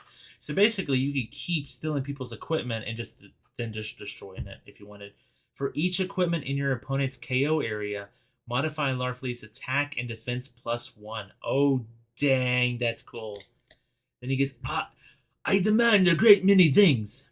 When Larfleeze KOs an opposing bystander, after resolution, generate a copy of that bystander. That's really cool. I like that. And then he has a stop click. Okay, so he starts out Charge, Poison, Invincible, and he has Power Cosmic, which is good. Charge, Poison, Invincible, Perplex. Bounces onto Flurry, Pulse Wave, Impervious Exploit, then bounces onto back, Charge, Poison, Toughness, Perplex. Then he has a stop click, Stop Invincible. When this click is first revealed, after resolutions, remove all friendly bystanders and friendly Orange Lantern constructs from the game without scoring them. Then heal Larfleeze one click for each character removed in this way. If 3 or more friendly characters removed this way, this game Larfleeze has giant size and modifies his combat values +1. Wow. That just seems like a really fun piece to play. And you have 40 more points to play with. I mean, you're going to get the ring for free, basically. So that's cool, dude. That's really freaking cool. That's our second chase. Yeah, boy. So we got 2 super rares and a chase so far. Nice. Nice. He is huge, too. He's like the tallest piece I've pulled so far. Nice, dude. 2 chase case. 2 chase case. 2. Let's see if we can get another prime. 2 prime chase case. 2 prime chase case. Blue Lantern. Kyle. Another recruit. No, I don't think that's a recruit. Jessica Cruz. Okay. Oh, we got a duplicate. Another duplicate rare, dude. Dude. Almost half our rares have been duplicates, dude. That is very sad indeed. But we got another ultraviolet.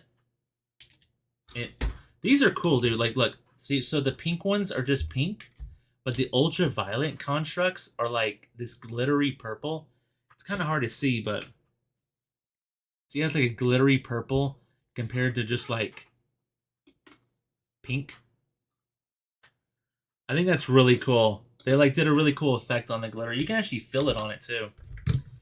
So we got Jessica Cruz. I think we haven't looked at the Blue Lantern cowl, but I may be wrong. Dude, 5 duplicate rares. That blows, my God. That blows. Okay. Okay, cool. Don't need to look at that. We'll look at that. No legacy card. Okay. We did get this guy.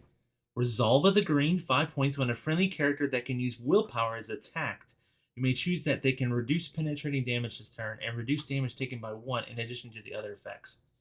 Hell yeah. Why not? Why not, my guy? It's like a Kyle Rayner. This is the Indigo Kyle. Okay, I guess there is one of every color. Indigo, Justice League Teen Titans Herald support. When he uses it after resolutions, he'll heal 1 click. And then he has Force Blast, Precision, Invincible, Close Combat Expert. I mean, honestly, that would be 12 for 4 is good. He just needs a move power on that, you know? And then he bounces onto Phasing, Precision, Combat Reflexes, and Outwit. And then bounces onto Phasing, Steel Energy, Combat Reflexes, and Outwit. He's okay.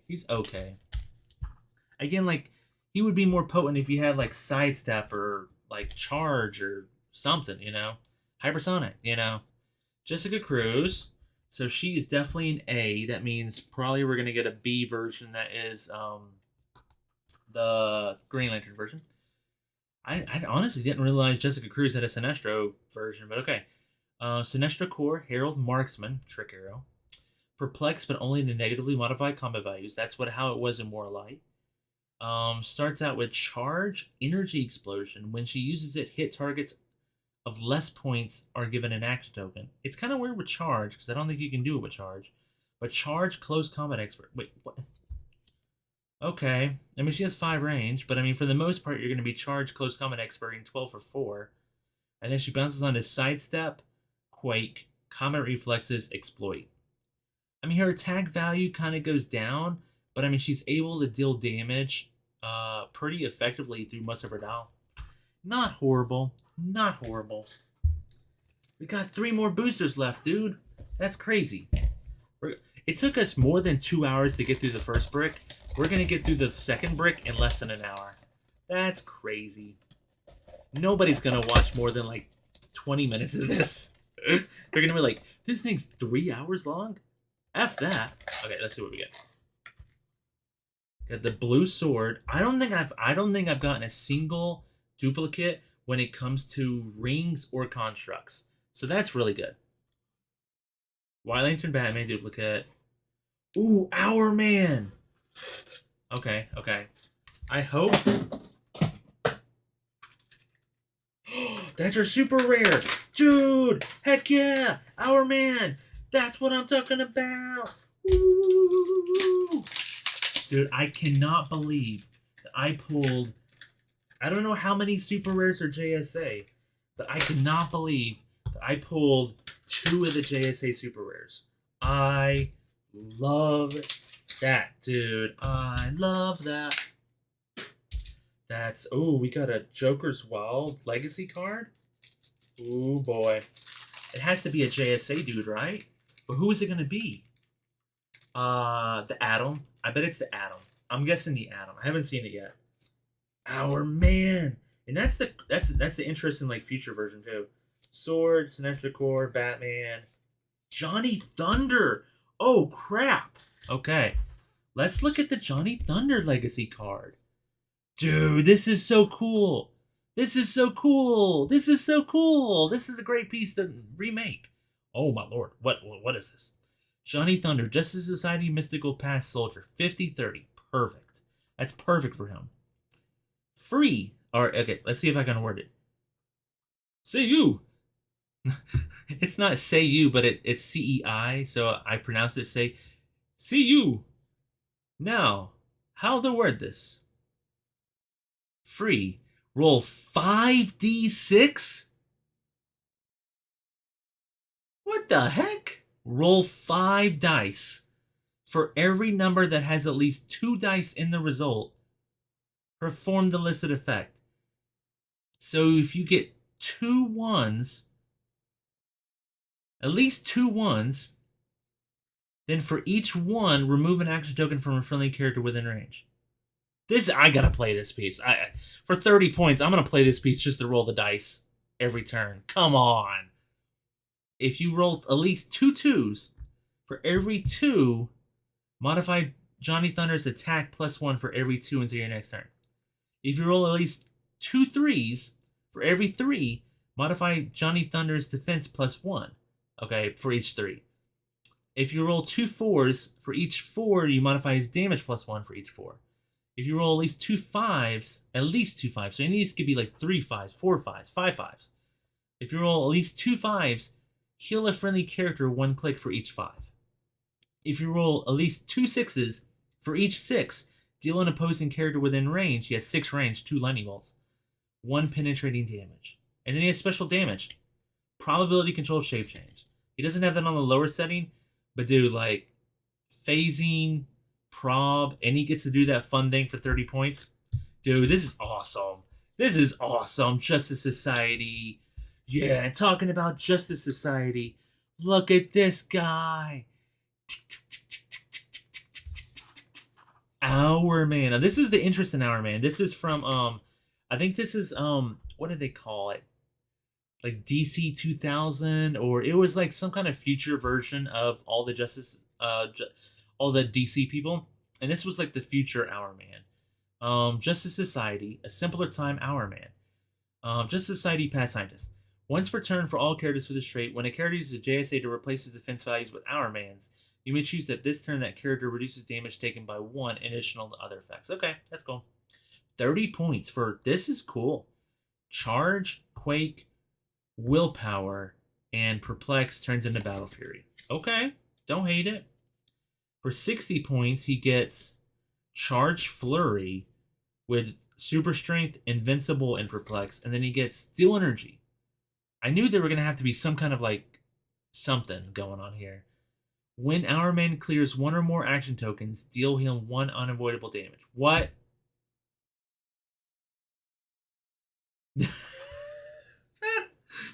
So like we've had Our Mans that kind of like switch back and forth, you know? This one has kind of it built in where whenever he clears 1 or more action tokens, deal him 1 unavoidable damage, and then he has Steel Energy. So if he's running out and punching people, he's healing back up, and then on the next turn he'll clear and take damage. So he's basically damaging himself and healing back up, and damaging himself and healing back up. That's cool, dude. Dude, no duplicate super rares, no duplicate chases, no duplicate rings, no duplicate constructs. I don't hate that. I don't hate that at all. I do hate 5 duplicate rares out of 24 boosters. Yeah, that is almost 20% of my rares were duplicates. That's kind of crappy. Anyways, it is what it is. I'm not. If I get a prime, then I'm gonna be like 5 duplicate rares. Oh, I love that. Prime, prime, prime. Come on, let's do it. Let's do it. Let's do it. What we get? What we get? What we get? Purple. I think it's the ultraviolet bat. That's cool. Ooh, I don't think he's a prime, but he goes with a Kilowog. Okay, okay, we got some cool stuff in this booster. And guess what? Not a duplicate rare. But I guess he is 29A to go with. He is. Wow. Isn't that crazy? Look at that. They did the Archilo. I predicted that in the first video. I said, I mean, maybe they'll do Archilo, you know. And then we got Scar. That's cool. That's a cool reuse for for the Guardian sculpt. I predicted it in my prediction video too. And then again, I don't mind getting more of these guys, especially with the Larfleeze. I need like 1 billion of them now. I need at least like 6, right? 6 or 7, so I can generate them all at the beginning of the game. You know, yeah.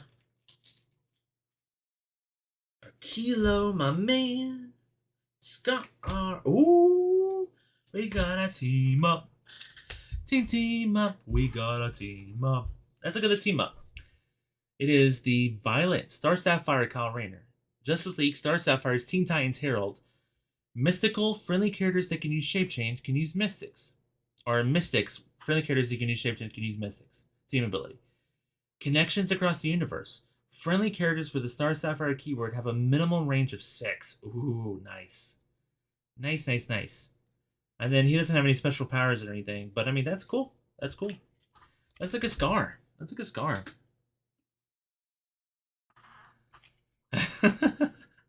Black Lantern Corps, Green Lantern Corps. Ooh, they gave him Green Lantern Corps. Cool. Cosmic Herald Monster, the Book of the Black. Probability control. When Scar uses it, she doesn't need line of fire to characters occupying any grave terrain markers.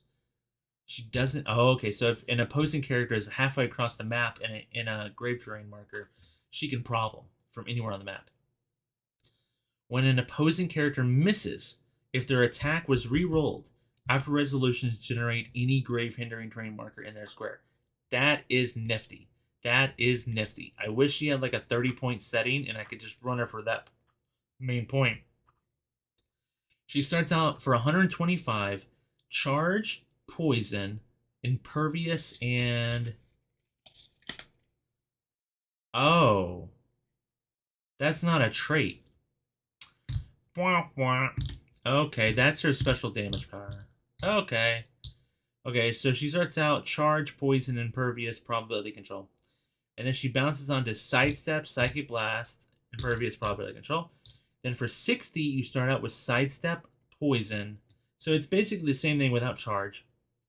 And then you bounce onto charge, still energy, and vulnerability prob. Then sidestep, still energy, and vulnerability prob.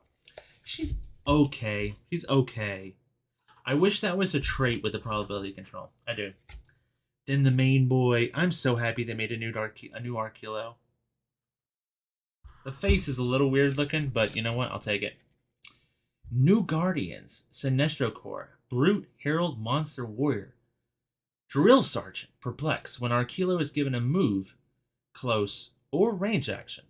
After resolutions, you may give up to 2 friendly characters with recruit in their name within 4 squares the same type of action as free. That's cool. That means he can move up, and then they can move up for free. That's cool. Or he can charge. He has charge but don't have speed. That's cool. They can be given the same type of action.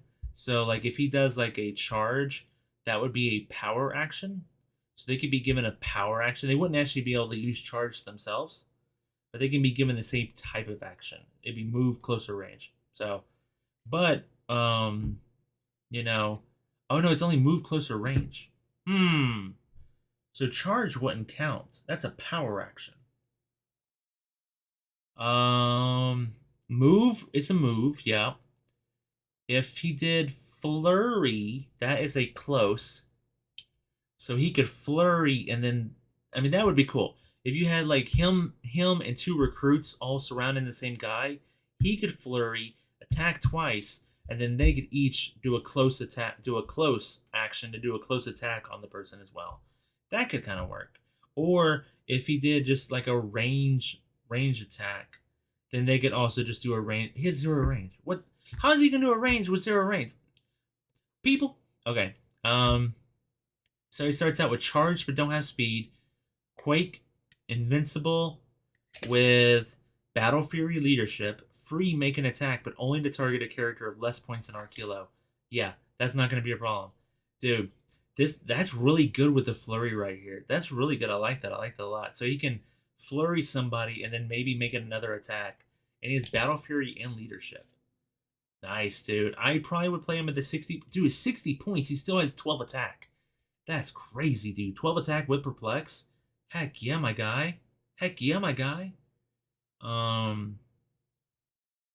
He still has the charge and don't have speed with 12 attack, exploit perplex for 60 points. Heck, and if you're like, oh, I'm just gonna poke you off a charge, then you get a flurry in your face. A flurry with energy, still energy, and he just heals right back up. That's a really good rare, dude. I love that, dude. Oh man, we only have one more booster left. We only have one more booster left. That's it, everybody. This is it.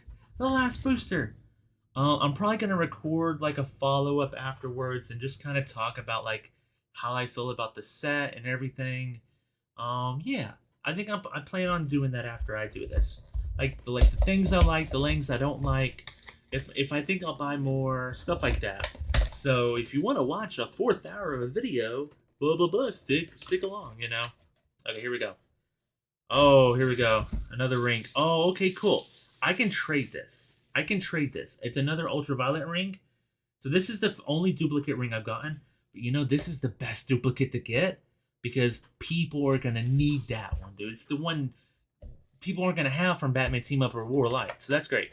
It also means, I guess we're not going to have gold or teal or like gray or any of that stuff. That's kind of I kind of wish they could have at least tried to fit something in there just for like a here's a gold lantern. He's a Legion of Superhero guy.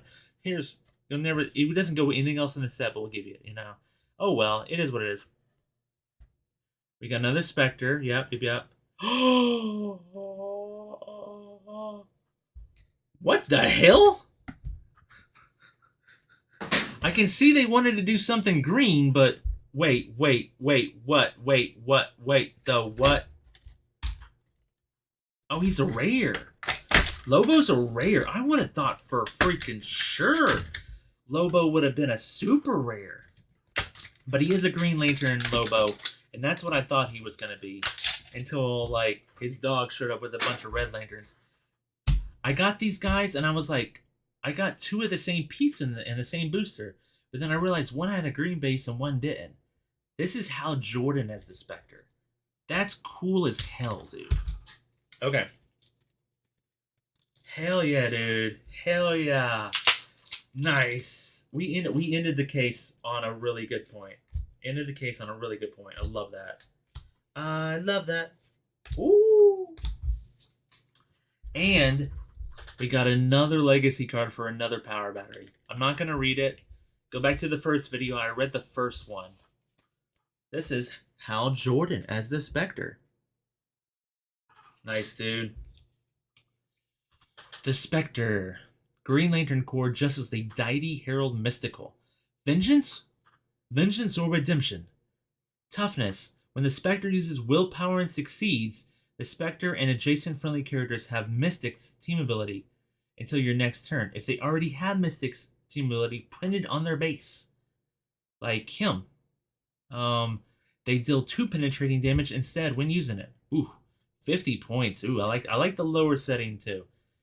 At 110, oh god, he has another trait. Okay, here we go.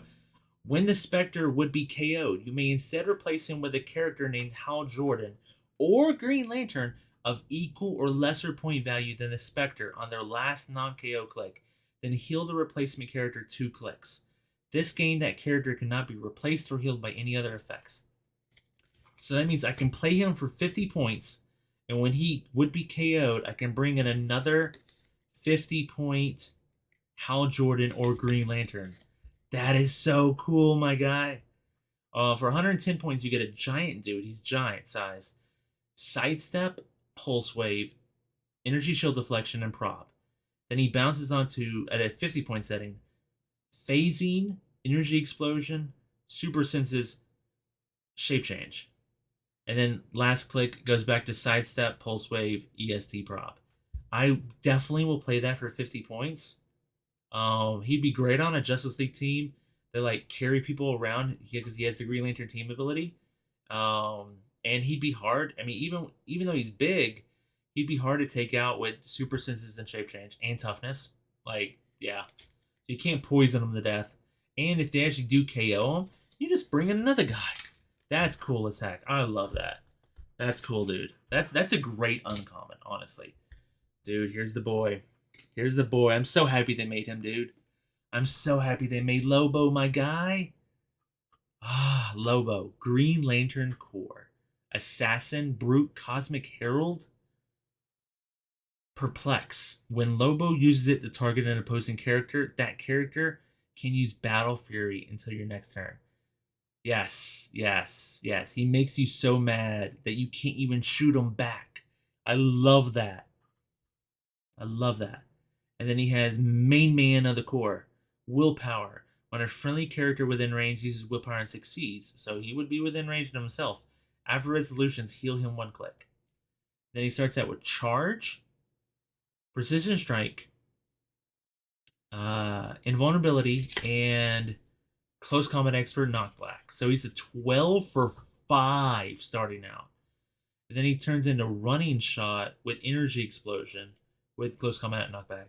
Then he turns into Flurry Blades Exploit, dude. He's just like, one of us is going down. That is so cool. I might leave that guy there. That's a great piece to just leave in there. I love it. Absolutely love it. Oh man, everybody. That was all 24 boosters. All 24 boosters pulled. Thank you so much for watching this video. I'm probably going to cut to like a final thoughts after this. But if you tuned in and watched everything, thank you so much. These were my super rares. I didn't get a duplicate super rare, thank God. But I got 6 super rares. I got 2 chases. I only got 1 prime. 1 prime. He actually has a green ring. You can kind of see he actually has a green ring. Nobody else had the green ring. She didn't have the actual green ring. She didn't have the green ring. So, yeah. So 1 prime, 2 chases, 6 super rares. The only crappy part was in my second break, I got 5 duplicate rares. 1 was actually unique. But, you know, I mean, 2 are really cool. 2 were kind of meh. I mean, it is what it is. But thank you so much, everybody, for watching this video. I hope you had a good time. I hope you can get out and buy some and play some with this Lantern Legacy stuff. It looks to be a lot of really, really cool characters. Love Gnort. So happy Gnort was made. Thank you. Have fun, everybody. Have a good night, everybody. Hey, everybody. These are my final thoughts on opening the Lantern Legacy case. So yeah, I ended up with 6 super rares. I got the Flash, I got John Stewart, I got Hourman, I got Superboy Prime, I got Casey Allen Scott, and I got Mongol. My only prime was the Kilowog, which honestly, I'm so happy for him to be my prime because I would have hated to pull all this Lantern Lovely stuff and not gotten a Kilowog. Wow, you know? I did get 2 chases, which are really, really freaking cool. I got the Larfleeze chase, which I absolutely love. And it's so cool how he gets to begin the game with like a bunch of constructs or a bunch of the little guys. These guys. The little guy dudes. And then I actually got a planet. I didn't get Mogo. I really wanted Mogo. I think if I would have gotten Mogo, this to me maybe would have been almost a near perfect like case for me. But you know what? I'm probably gonna keep buying. I'm gonna collect everything. I love this set. I'm gonna get everything. But I got another planet. I got Umbrax, which is really cool. It's for the Ultraviolet League. Super excited that we got Ultraviolet stuff in this set. Um, the only thing, I mean, I didn't. The second brick definitely had some duplicates and stuff. But I think what really soured me a little bit was five almost back to back to back to back to back rare duplicates like in a row, and that was kind of crappy. But these are my final thoughts on Lantern Legacy. Almost I would not every pack had a legacy card, but I would say out of 12 booster packs in a brick, you're probably going to end up with 7 or 8 legacy cards. And I think more than anything in the set, that is the biggest win for WizKids. I mean, for us from WizKids, that is huge. It's freaking huge.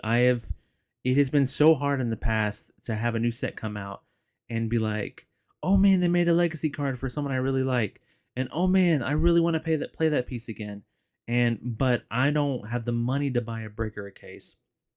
Even if I did, I save up all my money to buy a brick. I get one legacy card. Oh crap! I didn't even open up my hold up. This is post credit. Nobody's gonna even see this. Speaking of which, speaking of which, oh, where's the other one? Where is the other one? That's a great question, isn't it? Did it fall? Oh god! Oh no! Oh my god! You stupid tape. Well, it's just a little dented. I've only been rolling around on it this whole freaking time. But yeah, I forgot to open up my legacy cards from the actual boosters. I mean, from the bricks. Let's see what we get. First one. Ooh, we got Starman. Let's see. Can I like put it here? We got Starman. That's cool.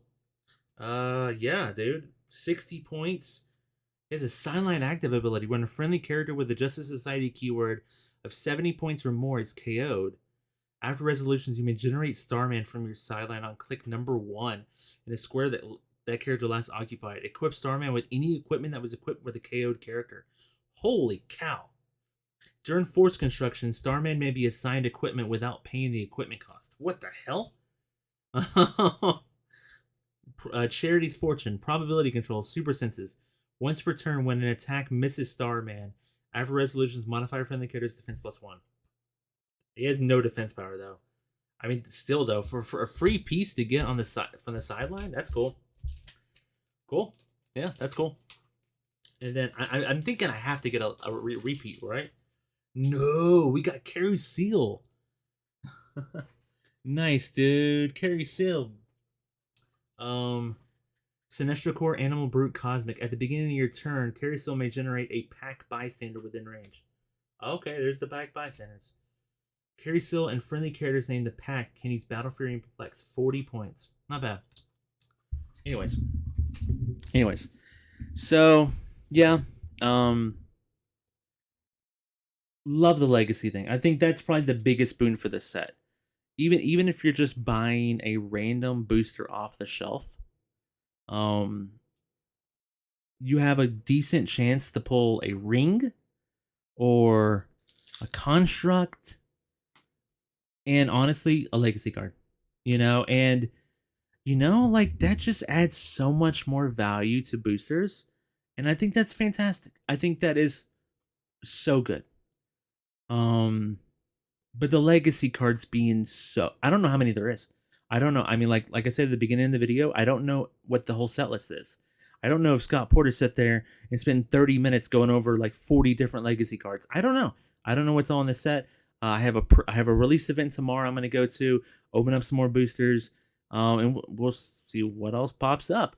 But I just think that's like for me, that's the biggest takeaway. It's just like I'm so happy to have more ability to get these legacy cards, because like this is something where like, yeah, I might buy a case, and yeah, normally I'd get 2 legacy cards off of that. But like now I'm literally walking away with like 20 legacy cards, and that's so freaking cool. That is so freaking cool. Because these are pieces that I know I collected because I'm a huge Green Lantern fan. And pieces that I know I've appreciated in the past because I'm a huge Green Lantern fan. And now I get to play them again. And that's just really cool. That's really cool.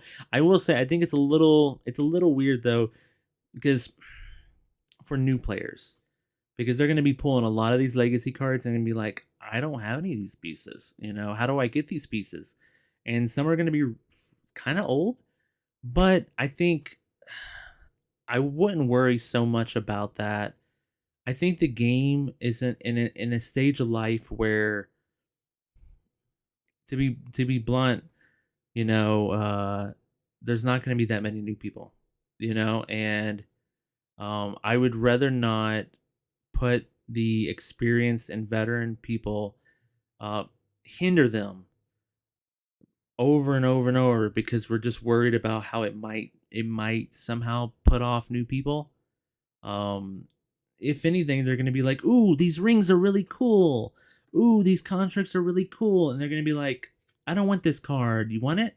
And they'll trade it for another ring or another construct, and that'll be cool.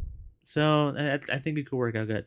Um, I think one thing I don't like about the set as much is I don't really understand, like, hmm, Beast Boy. Do we really need a Beast Boy dolphin and a Beast Boy dog? You know, the question. I mean, there may be a rare Beast Boy and a super rare Beast Boy I don't know about. Like, do we need the question? I mean, it's a good doll, but do we need the question? You know, like, do we need the space dolphin to go with the Beast Boy dolphin? Like, there are definitely some, um, there are definitely some weird inclusions in this set, and yeah, like this dude right here, um, Des Trevius. I don't know anything about him. I mean, I guess he's a cool inclusion because he can be a red lantern and a yellow lantern. But yeah, it the Atom. Only reason I put it with the Atom is because it made getting a new Despotellis possible. You know, and they did the Spectre, and then they also did the Black Lantern Spectre, and then they also did the Hal Jordan Spectre, and I love that. There's a lot of this that I really, really do like. Um, One thing I don't like is they had a good formula with the 001A, 001B, 001C, and they were doing that with Hal and Kyle. But then they also like gave him an uncommon slot and then did it again. And then they gave him a rare slot and did it again. And I kind of feel like that wasn't needed. I kind of feel like that really wasn't needed. I think Hal Jordan and Kyle Rayner would have been fine as commons. We don't need rare or even uncommon versions of these characters because we get them so often.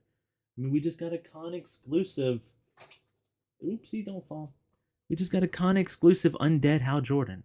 Like we don't need a slew of rare Hal Jordans. And there's legacy cards for Hal Jordan Parallax and stuff like that.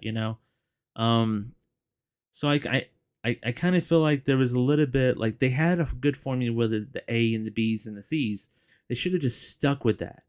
They just absolutely should just stuck with that. They like I don't think the Absorbent Man was a bad idea how they did that with like 8 different versions. I think they should have just done that with the Howls and the Cows. Howls and the Cows. The Howls and the Kyles. Anyways. Um but there's so much to love about this set. I'm honestly baffled that like we have White Lantern uncommons, but the silver is so gorgeous, and like in person it sparkles, it shines so much that like even if it's just an uncommon, I do wish the sculpt was a little bit better. Even if it's just an uncommon, like it's just really cool to see, look at. And to get pieces like, holy crap, my guy, Gnort. Holy crap. Oh, he's even like in the same pose as he was. The only Gnort we've ever had was from a Green Lantern box set that came out way before I even started playing the game. I started in 2009. I think it probably came out in like 2005, 2006, probably. So it's like 20 years ago we got a Gnort. We finally got a new one, dude. Like never before carded. We finally got a carded version. Like that's cool. I love that. That is Lantern Legacy. That is Lantern Legacy. How Jordan is the Spectre, Lantern Legacy. Like there are some really, really cool stuff. That Guy Gardner, where's that Guy Gardner? I love that Guy Gardner. Show me that Guy Gardner again. Show me that Guy Gardner. Dude, this Guy Gardner is so cool. Want to make something of it? Like, he is a A, meaning we're probably gonna get like a B version. It's like a Red Lantern. Or maybe even like a Violet Lantern. He was like and he's also super in the set too. But I love this. That's so cool because there's the Batman in the set also has like a one punch. Yeah, that's pretty cool. Um, I love all the recruits and stuff. Love to have them back. We got them all in War Light, and they're just like these are so much more affordable. Them having like 15-point settings, it allows you so much better to fit them onto teams and stuff. So good and like WizKids really had I really think their hired goons throughout the different sets were just so good. They got better and better and better and better and better.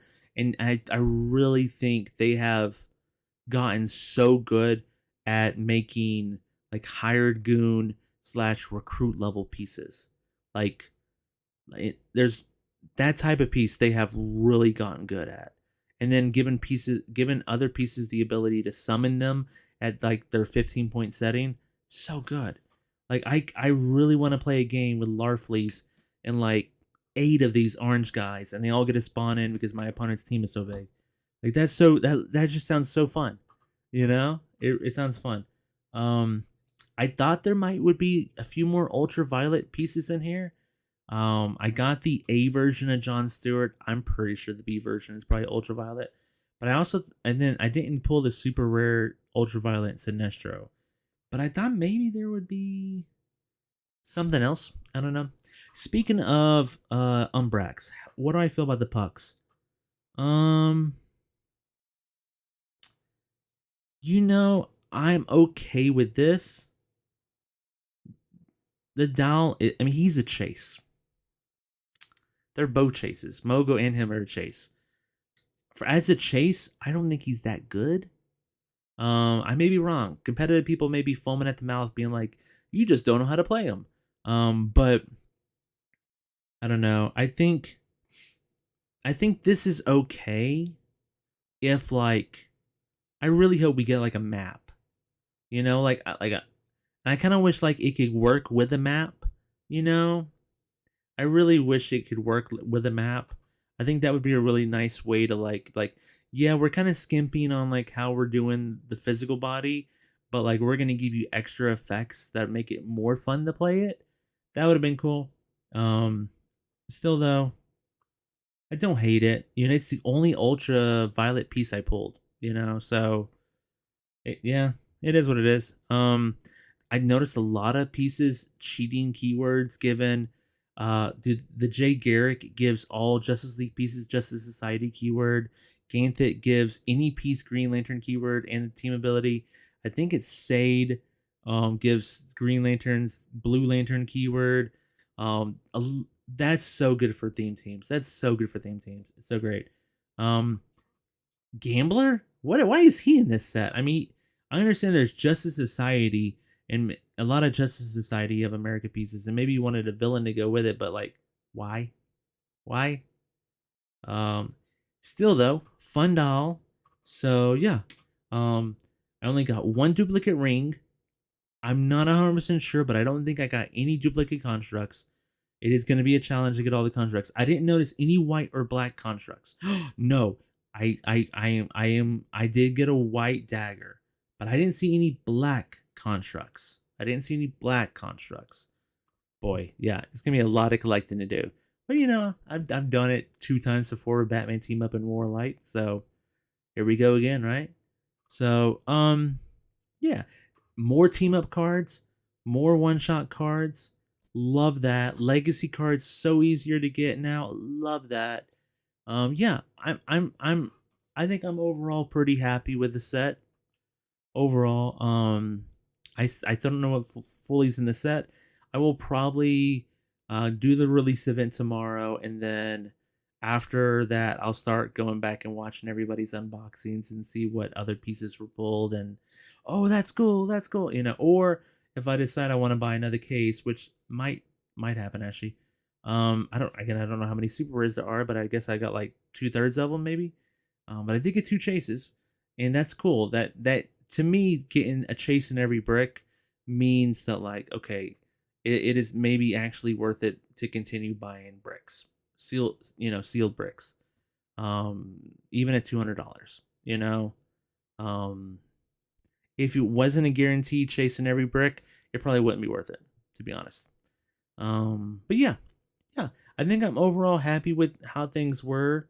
I really wanted to get a spin table for my little display over there, and I had one on Amazon ordered, and it was out for delivery today, and it just never got delivered. So yeah, Amazon. But yeah, if you're watched all of this, I don't think anybody in this world will ever watch like all three plus hours of this. Thank you, I appreciate it. Like I said in the first part of the video, I'm probably gonna go back and like add like bookmarks at like every rare, super rare pulled, you know, so people can digest it a little bit quicker. But this is my style, you know. I'm not gonna rush through. Like so much of this is just enjoying opening this, you know. Why rush through it? I spent hard money on this, like money like that I worked hard to earn. I spent on this, you know. So why am I rushing through it? Like, I'm gonna enjoy as much as I can of this, you know. Do I think hiding away from the set made it more enjoyable? Yeah, but it was hard. It was really hard because like our media, just our society as a whole, is the second anybody finds out anything about anything, they post it everywhere on the internet. So it was like definitely for like a month and a half walking on a minefield of just like, can't go here, can't go there, can't go here because I know I'm gonna get spoiled right away, you know, because people are gonna talk about it over and over, even locally. I had to like consistently remind people, hey, please don't talk about it right in front of me. I'm trying not to know about it until release, you know. But yeah, I do think it did improve it. I think to a certain extent, having so many like pre-release unboxings can make like unboxing something yourself seem a little bit less exciting, because you already might know like these are the super rares that are not so sought after. These are the super rares everybody wants, and if I don't pull the super rares that everybody wants, then this was a bad case. You know, like I was a little bit disappointed pulling Larfleeze as a chase because I'm like, dude, I'm not a big Timpole player, you know, but like his abilities is really fun sounding, and I definitely want to try it out. And I don't know what the other chases are. I know Superman, and I guess maybe Batman with the bats maybe is a chase, but I don't know any of the other and then Mogo. So I know like maybe 3 other chases, but like I don't know any of the other ones. So it's not like I can be like, man, I really wish I would have got this chase other than Mogo. But yeah. Anyways, I think it's a fun set. We'll see how sealed goes tomorrow. Because definitely like I feel like a lot of the super rares definitely outclass a lot of the stuff below it. And yeah, but thanks so much for watching, everybody. I hope you have a great night. If you get a chance to go play Lantern Legacy release tomorrow or this weekend, or you get to go buy some boosters and open some up, I hope you pull some great stuff. I hope you have some fun games. Thanks so much for watching this video. I don't know when I'll make another one again. Who knows? Maybe another prediction video. Who knows? But have a good night, everybody. See ya.